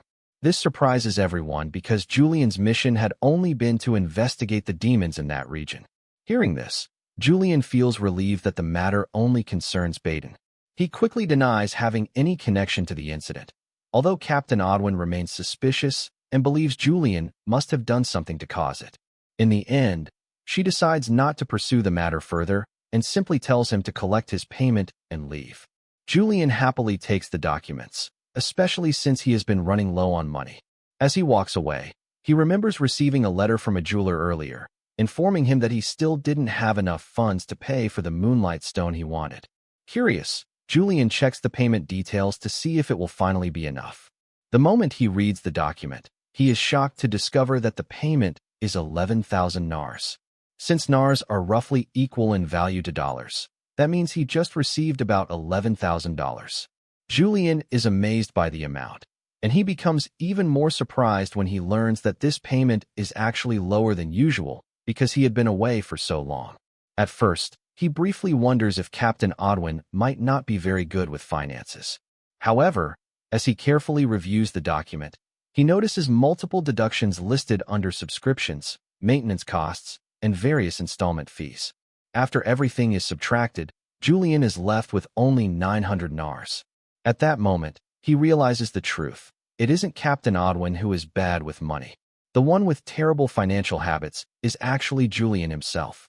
Once again, Julian finds himself in a difficult situation. He needs a large amount of nars to buy moonlight stones, yet he never bothered to save any money in the past. Because of this, he reluctantly asks Captain Ordwin if there are any additional missions he can take. Even though it's the first time he has ever requested extra work, she informs him that there are currently no new assignments available, but she promises to notify him if something comes up. She also reminds him that she had warned him many times not to waste money on unnecessary things, advice that Julian clearly ignored. Realizing there's nothing he can do about it now, Julian simply accepts the situation. With a smirk, Captain Ordwin jokingly suggests that he could always sell his art gallery. According to her, the money from that alone would be enough to buy an entire castle. Surprisingly, this comment gives Julian an idea, and he immediately decides to sell some of the paintings. Hearing this, Captain Ordwin becomes puzzled, thinking that Julian has been acting very strange lately. The scene then shifts to the Elders Association in Urgent, where several individuals wearing robes gather while concealing their identities. They discuss the recent rumors about Julian, specifically how he managed to defeat a demon without even using his moonlight sword. One of the elders, Hayden, considers Julian to be a very dangerous individual. Soon after, Hayden's subordinate arrives with new information and leads him to a room where Hayden sits down to hear the report. The subordinate explains the details of Julian's battle and asks whether they should proceed with their plan. Hayden calmly gives his approval, ordering them to move forward so that Julian can eventually be brought under his control. Meanwhile, Julian arrives at his art gallery, Ed Cosmos, hoping he can sell some of the paintings to raise money. While he is there, a man named Perso approaches him after noticing his presence. Perso introduces himself as an appraiser, though he seems somewhat nervous while speaking. Together, they walk over to the painting Julian wants to have evaluated. Perso studies the artwork with great interest and immediately begins his appraisal. After carefully examining it for a while, he remarks that the painting looks very similar to the work of the famous artist Corsius Vincent, which unfortunately means it is likely a counterfeit. Hearing this frustrates Julian, who blames the previous owner of his body for having such poor judgment when purchasing art. After all, the painting had been displayed prominently on the gallery's entrance wall. Even so, Perso continues praising the craftsmanship, explaining that it is still a very well-made imitation. Because of that, he offers to purchase it for 1,000 nars despite it being a counterfeit.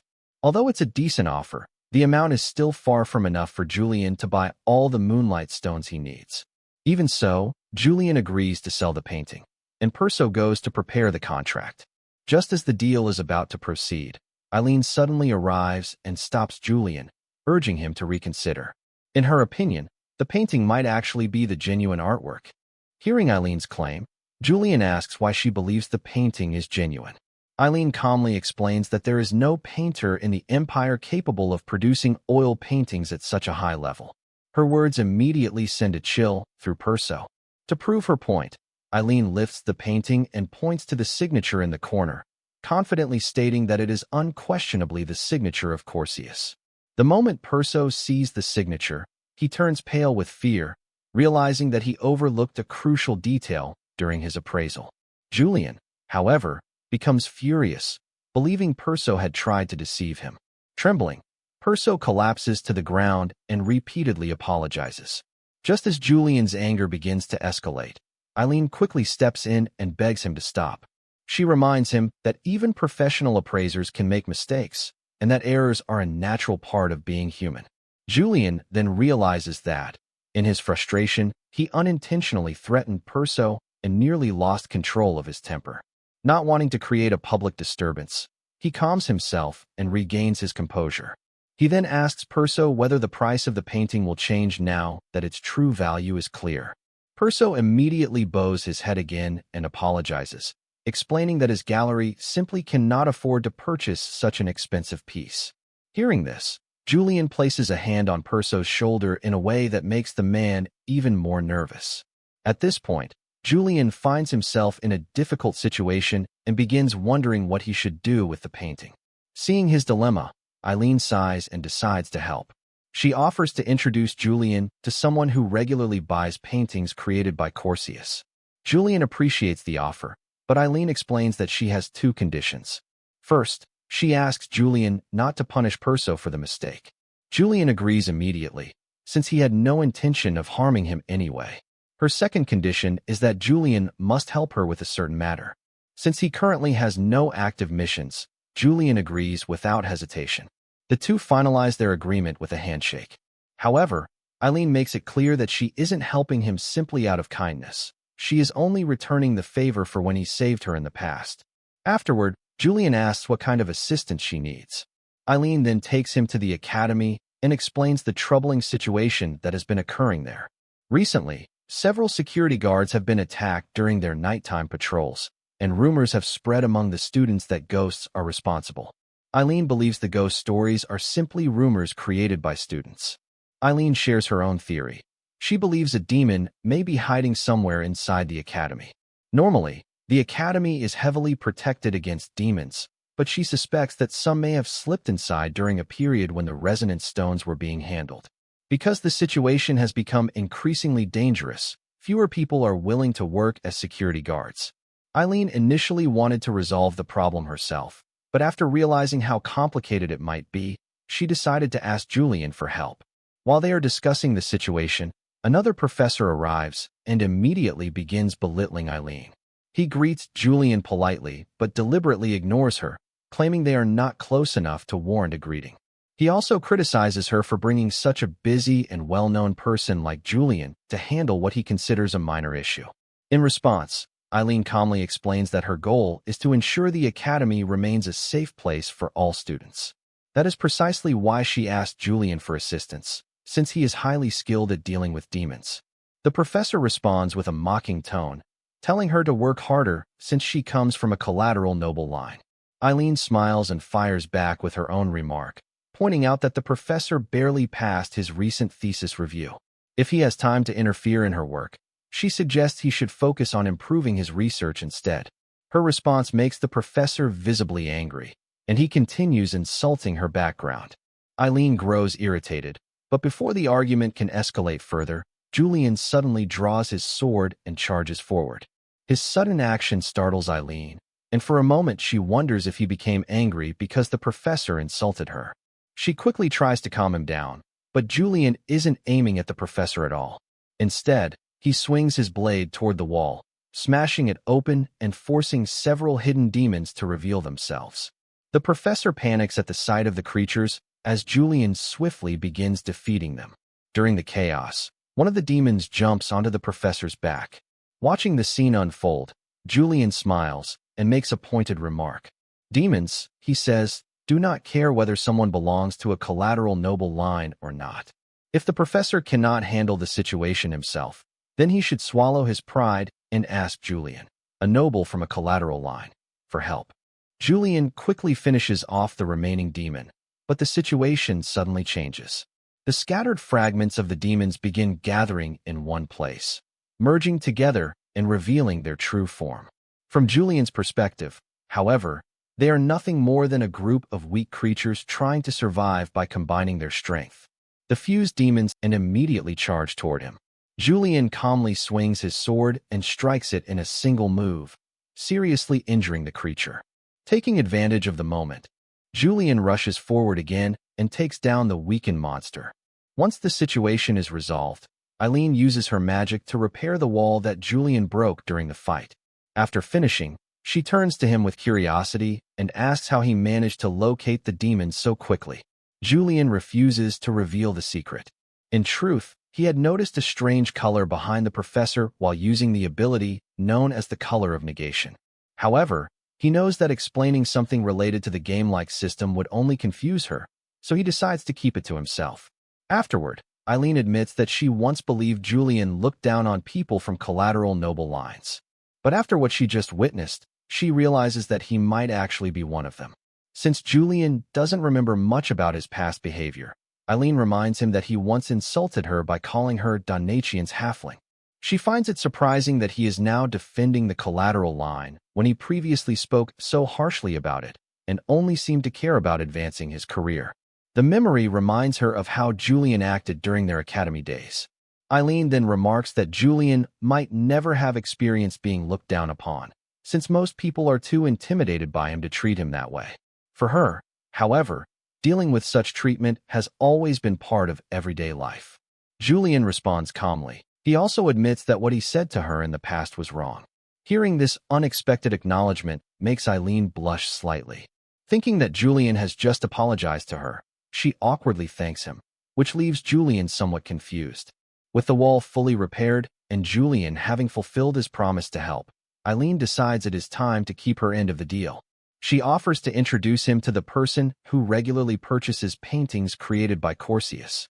Soon after, Julian visits the office of Principal Aurum. The principal is clearly delighted when he sees the painting and immediately begins examining it with great interest. Aurum appears to have a very refined eye for art, especially when it comes to the works that Julian recently acquired. To Julian, the painting seems fairly ordinary, but to Principal Aurum, and to any serious art enthusiast, it carries a deep and emotional meaning. According to the principal, the reason the painting feels so lonely is because the artist created it while trying to express sorrow toward his younger sibling. The painter had relied heavily on that sibling for financial support, and along with the painting, he once sent a letter explaining his feelings. The letter began with the words that the artwork contained his deep sorrow and loneliness. Julian had never heard this backstory before. Still, he pretends to be uninterested and simply continues sipping his tea while listening.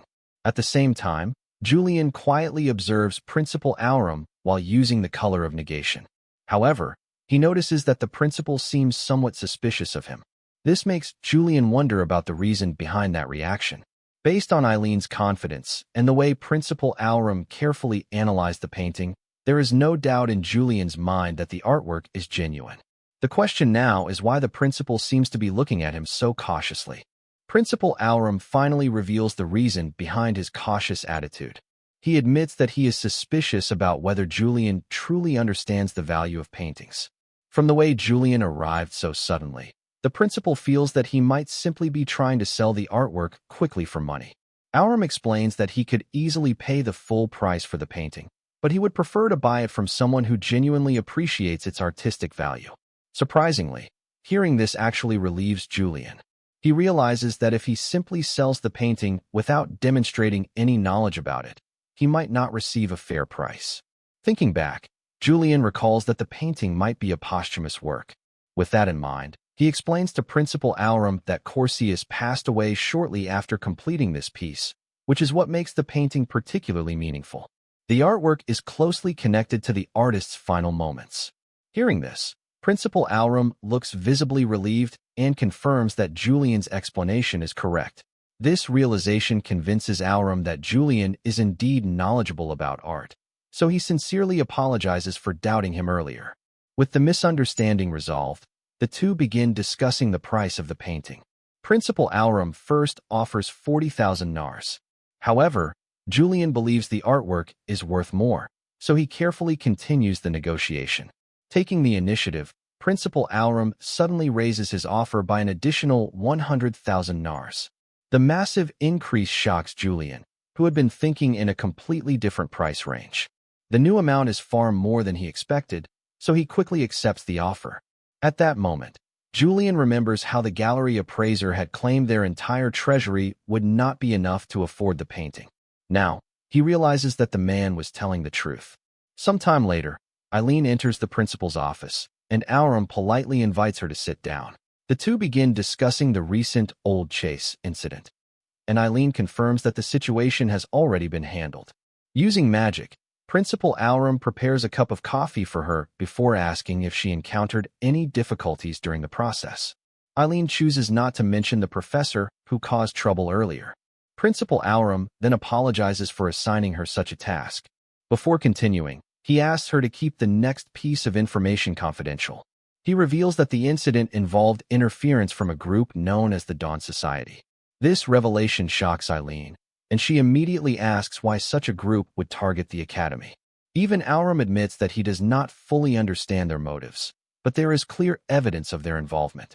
He believes they may have taken advantage of the confusion surrounding the resonance stones to carry out their actions.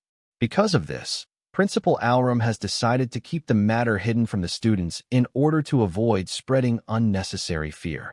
The Dawn Society is a recently emerged organization known for worshipping demons, making them especially dangerous. Still, the principal reassures Eileen that the Academy's security has already been strengthened and that they will do everything possible to protect the students. Afterward, he praises Eileen for successfully bringing Julian in to help with the situation. Hearing Julian's name reminds them of the earlier events involving the painting. Eileen explains that she had planned to thank Julian personally for his assistance, but he left before she had the chance. Principal Aurum then reveals that Julian departed in a hurry immediately after receiving the payment. His reason was simple. He planned to purchase moonlight stones in bulk. Realizing what this might mean, she quickly rushes out of the office. Meanwhile, Principal Alram calmly continues drinking his coffee, quietly wondering why everyone around him seems to be so busy. Eileen soon arrives at a nearby shop that sells moonlight stones, only to learn that every single one has already been purchased by Julian. Worse yet, even the next shipment of stones has already been reserved, meaning she will have to wait a long time before any more become available. She is completely stunned by this news, especially because moonlight stones are extremely important for her research. The scene then shifts to Julian, who visits the blacksmith known as Twilight Flame. Carrying all the moonlight stones he purchased, Julian asks the blacksmith to craft several swords for him. However, his request is unusual. He wants the swords to look as if they have been imbued with moonlight stones, even if the enchantment itself is not fully genuine. The blacksmith immediately assumes that Julian wants to create nothing more than a decorative weapon, and his pride will not allow him to produce something like that. Julian quickly insists that the sword is meant for actual use, not decoration. However, the blacksmith still refuses, arguing that the blueprint Julian brought cannot even be considered a proper weapon design. He bluntly tells Julian to look for another workshop, explaining that this smithy only forges weapons for knights. Their reputation is built on crafting masterpieces, such as the famous sword of Sir Reich. Despite the blacksmith's refusal, Julian remains determined. He insists on creating a sword with mana meridians engraved within it. The blacksmith strongly objects, calling the idea foolish. According to him, embedding a moonlight stone into the core of a sword makes no sense. A gemstone simply cannot match the hardness and durability of proper metal, meaning the weapon would never survive in real combat. Julian pauses to think carefully about how he can convince the blacksmith. At that moment, another worker steps forward and politely apologizes to Julian while explaining their concerns. Every weapon they forge carries the workshop's name and emblem engraved into it.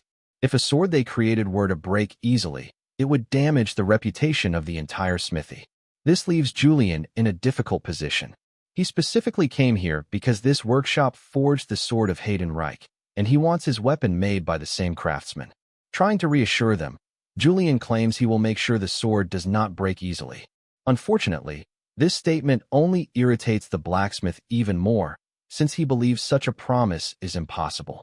Realizing he has little choice left, Julian finally makes a bold proposal. He offers to pay more than the standard cost and asks them to forge the sword first.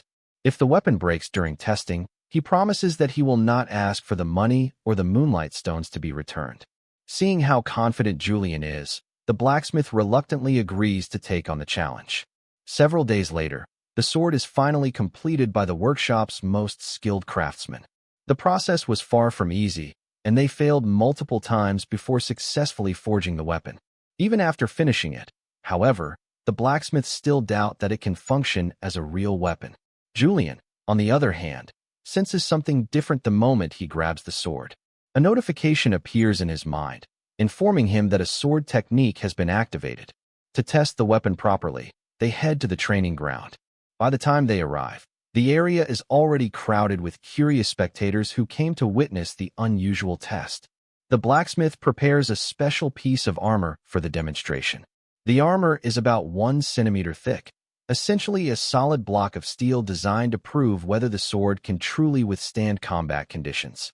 Julian is pleased with the preparation, commenting that testing against a weak target would not be very interesting. As he begins gathering aura, the blacksmith remains skeptical. In his opinion, even if the weapon contains a moonlight stone, a sword with such a structure should never survive a powerful strike. However, the moment Julian channels his aura into the blade, something remarkable happens. The sword feels completely different, as if a new pathway has opened within it. With the aura flowing through the weapon, Julian charges forward and strikes the armor. The blade breaks through the thick steel effortlessly. The crowd watching the test is left completely stunned. Everyone can only stare in amazement as they witness the power of the moonlight sword in Julian's hands. The stone within the blade begins channeling the overflowing mana, directing it into the weapon and maintaining a continuous flow of energy throughout the blade.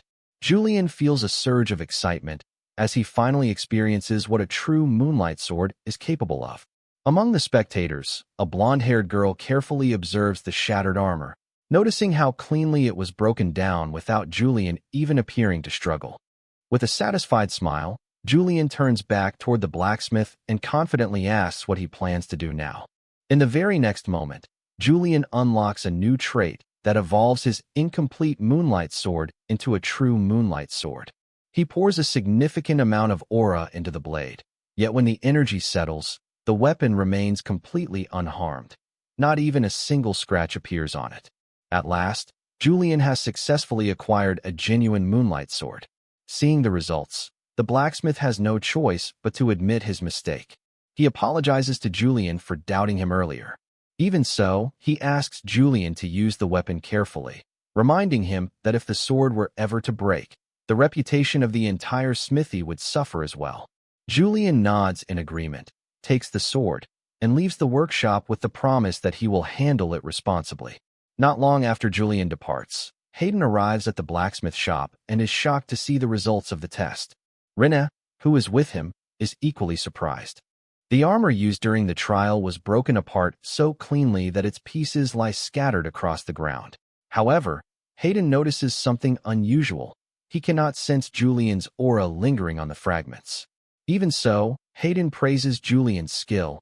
Meanwhile, Rina seems somewhat uneasy when Julian is mentioned. Sensing her reaction, Hayden changes the topic and asks about the mission she recently carried out alongside Julian. Rina reluctantly admits that Julian is indeed very strong. Hayden then asks her another question, whether she noticed anything strange about Julian, such as the possibility that he might have connections with the Dawn Society. Hearing this suggestion immediately shocks Rina. The scene then shifts back to Julian, who is happily walking through the streets while admiring his newly acquired moonlight sword. However, as he walks, a troubling thought crosses his mind. He begins to feel as though he is slowly becoming more like the original Julian. Despite that, he reminds himself that he must never forget his real goal, to return to his original world. He cannot remain in this world as Julian forever.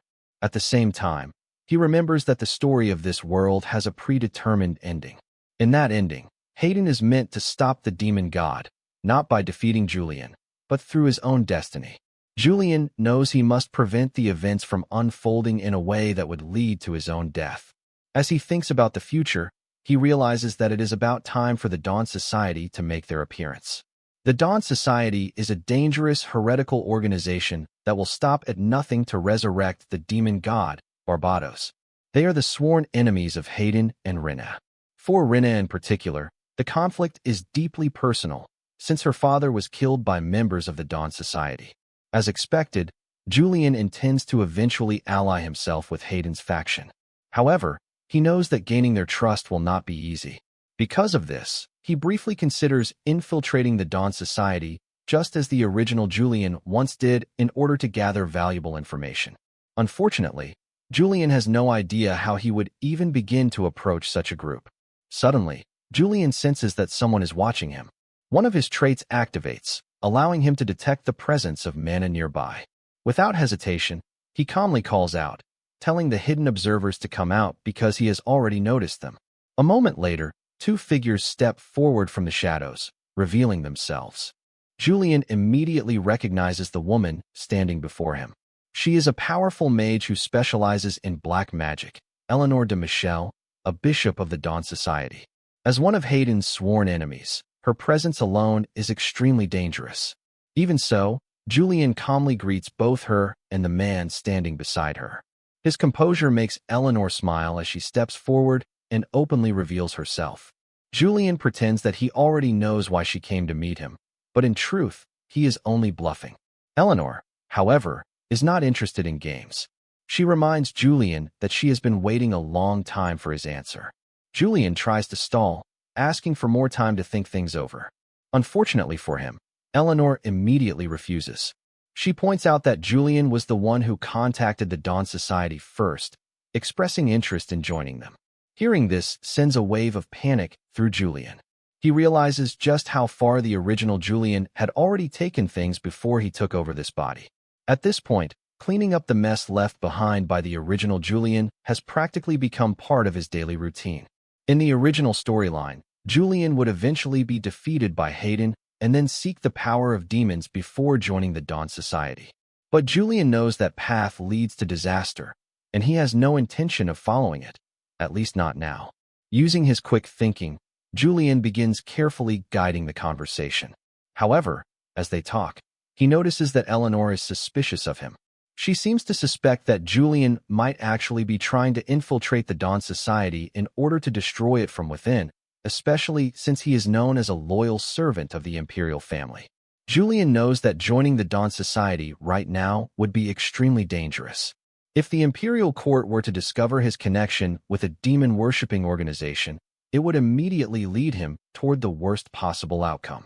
Even worse, if Hayden were to learn about any connection between Julian and the Dawn Society, the two of them would inevitably end up fighting to the death. If that happens, Julian might lose any chance he has of escaping this world entirely. While Julian struggles to think of a way out of the situation, Eleanor remains cautious. From her perspective, Julian already knows too much about the Dawn Society. If he suddenly decides to back out now, they may have no choice but to eliminate him. Standing beside Eleanor is a member of the Monsignor, the Dawn Society's elite combat unit, warriors known to be even stronger than ordinary knights. The man removes his robe, revealing his face, and tells Julian to make his decision quickly. His name is Pelor, and he once fought Julian before, leaving a scar across his face from that encounter. However, Julian has no memory of that battle. Maintaining an arrogant attitude, he coldly tells Pelor that he does not bother remembering insignificant things. The remark instantly enrages Pelor. In the next moment, Pelor suddenly disappears and reappears behind Julian, launching a powerful attack. Julian quickly activates his exceptional swordsman trait and blocks the punch. However, he realizes that he accidentally drew his old steel sword instead of the newly forged moonlight sword. For now, Julian focuses on holding Pelor off for as long as possible. The two exchange rapid attacks and evasive movements, but Julian's steel sword is nearing its limit and could break at any moment. He attempts to step back so he can switch weapons, but Pelor refuses to give him even a second to think. Charging forward, Pelor lands a heavy punch that sends Julian crashing into a wall. Pelor laughs mockingly, asking Julian how it feels to lose to someone he just called insignificant. At that moment, something changes. Julian's aura suddenly turns red as frustration fills his mind.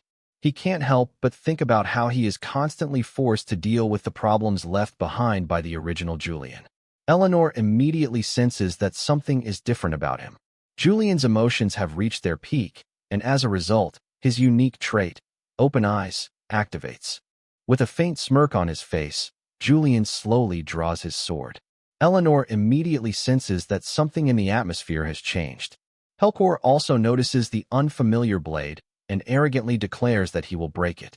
As he charges forward with a powerful punch, Julian moves first, injuring Pelor's arm before continuing the attack. From that moment on, the battle shifts completely in Julian's favor. He begins overwhelming Pelor with precise and relentless strikes. Pelor tries to retaliate with a series of punches, but none of them manage to land. The difference in their strength becomes painfully clear, and Pelor slowly begins to panic as he realizes just how powerful Julian has become. Meanwhile, Julian continues fighting with the unique trait activated. A strange excitement fills him as the fight continues. The sensation of battle and the look of genuine fear on his opponent's face all begin to affect his state of mind. Pelor, who once fought confidently, now becomes so frightened that he starts begging Julian to stop. But Julian shows no sign of slowing down. He continues striking Pelor while mockingly bringing up his nickname, Iron Fist, pointing out how meaningless it now seems. Seeing the situation spiral out of control, Eleanor finally intervenes. She steps in and forcefully interrupts the effect of Julian's unique trait, bringing his rampage to an end. The moment the trait is broken, its influence fades away. As Julian regains his senses, the realization of what just happened sends a chill through him. He knows that characters with fox-like eyes are often portrayed as becoming more dangerous when their eyes open, but this trait seems to push his aggression to a frightening level. If he cannot control it, it could become extremely dangerous. Eleanor calmly approaches and uses one of her abilities while claiming that Pelor was the one who acted rudely first. Julian clicks his tongue in annoyance, pointing out that she stood by and watched the entire fight without interfering. Eleanor simply smiles and responds that she also allowed Julian the chance to defeat Pelor. While placing one hand against Julian, she uses her other hand to heal Pelor's injuries. During this moment, Julian realizes that his body cannot move freely under her influence. After completely healing Pelor, Eleanor leans closer and quietly tells Julian that she now thinks more highly of him after witnessing his strength in battle, and invites Julian to work together with her. However, despite the trait being active, Julian shows no sign of being affected. Instead, he calmly refuses the offer and once again asks for more time to consider it. With that, Julian turns and begins to leave. Watching him go, Eleanor clicks her tongue in frustration, wondering why her trait had no effect on him. She then turns toward Pelor and asks if he noticed anything unusual about Julian. Pelor shakes his head, saying he did not notice any major changes, though he admits that Julian has definitely grown stronger. Hearing this, Eleanor becomes convinced that Julian's supposed memory loss might have been a lie all along. The scene then shifts to Julian lying on his bed later that night. He stares at his trembling hands, reflecting on how he barely managed to escape that dangerous encounter. Even though the unique trait saved him, Julian knows he cannot keep relying on such an unstable ability. He had already expected the Dawn Society to be dangerous, but facing them directly made him realize just how serious the situation truly is. Now he is deeply anxious about what he should do next. If he sides with the Dawn Society, Hayden will eventually kill him. And if that happens, he may never be able to return to his original world. On the other hand, if he exposes the Dawn Society, they will likely eliminate him before he can succeed. After thinking through the situation carefully, Julian finally reaches a difficult conclusion. The only viable option left is to join the Dawn Society, at least temporarily, and gather as much information as possible from within. By doing so, he hopes to stop the resurrection of the demon god. According to his understanding of the situation, this may be the only path that could eventually allow him to return to his original world.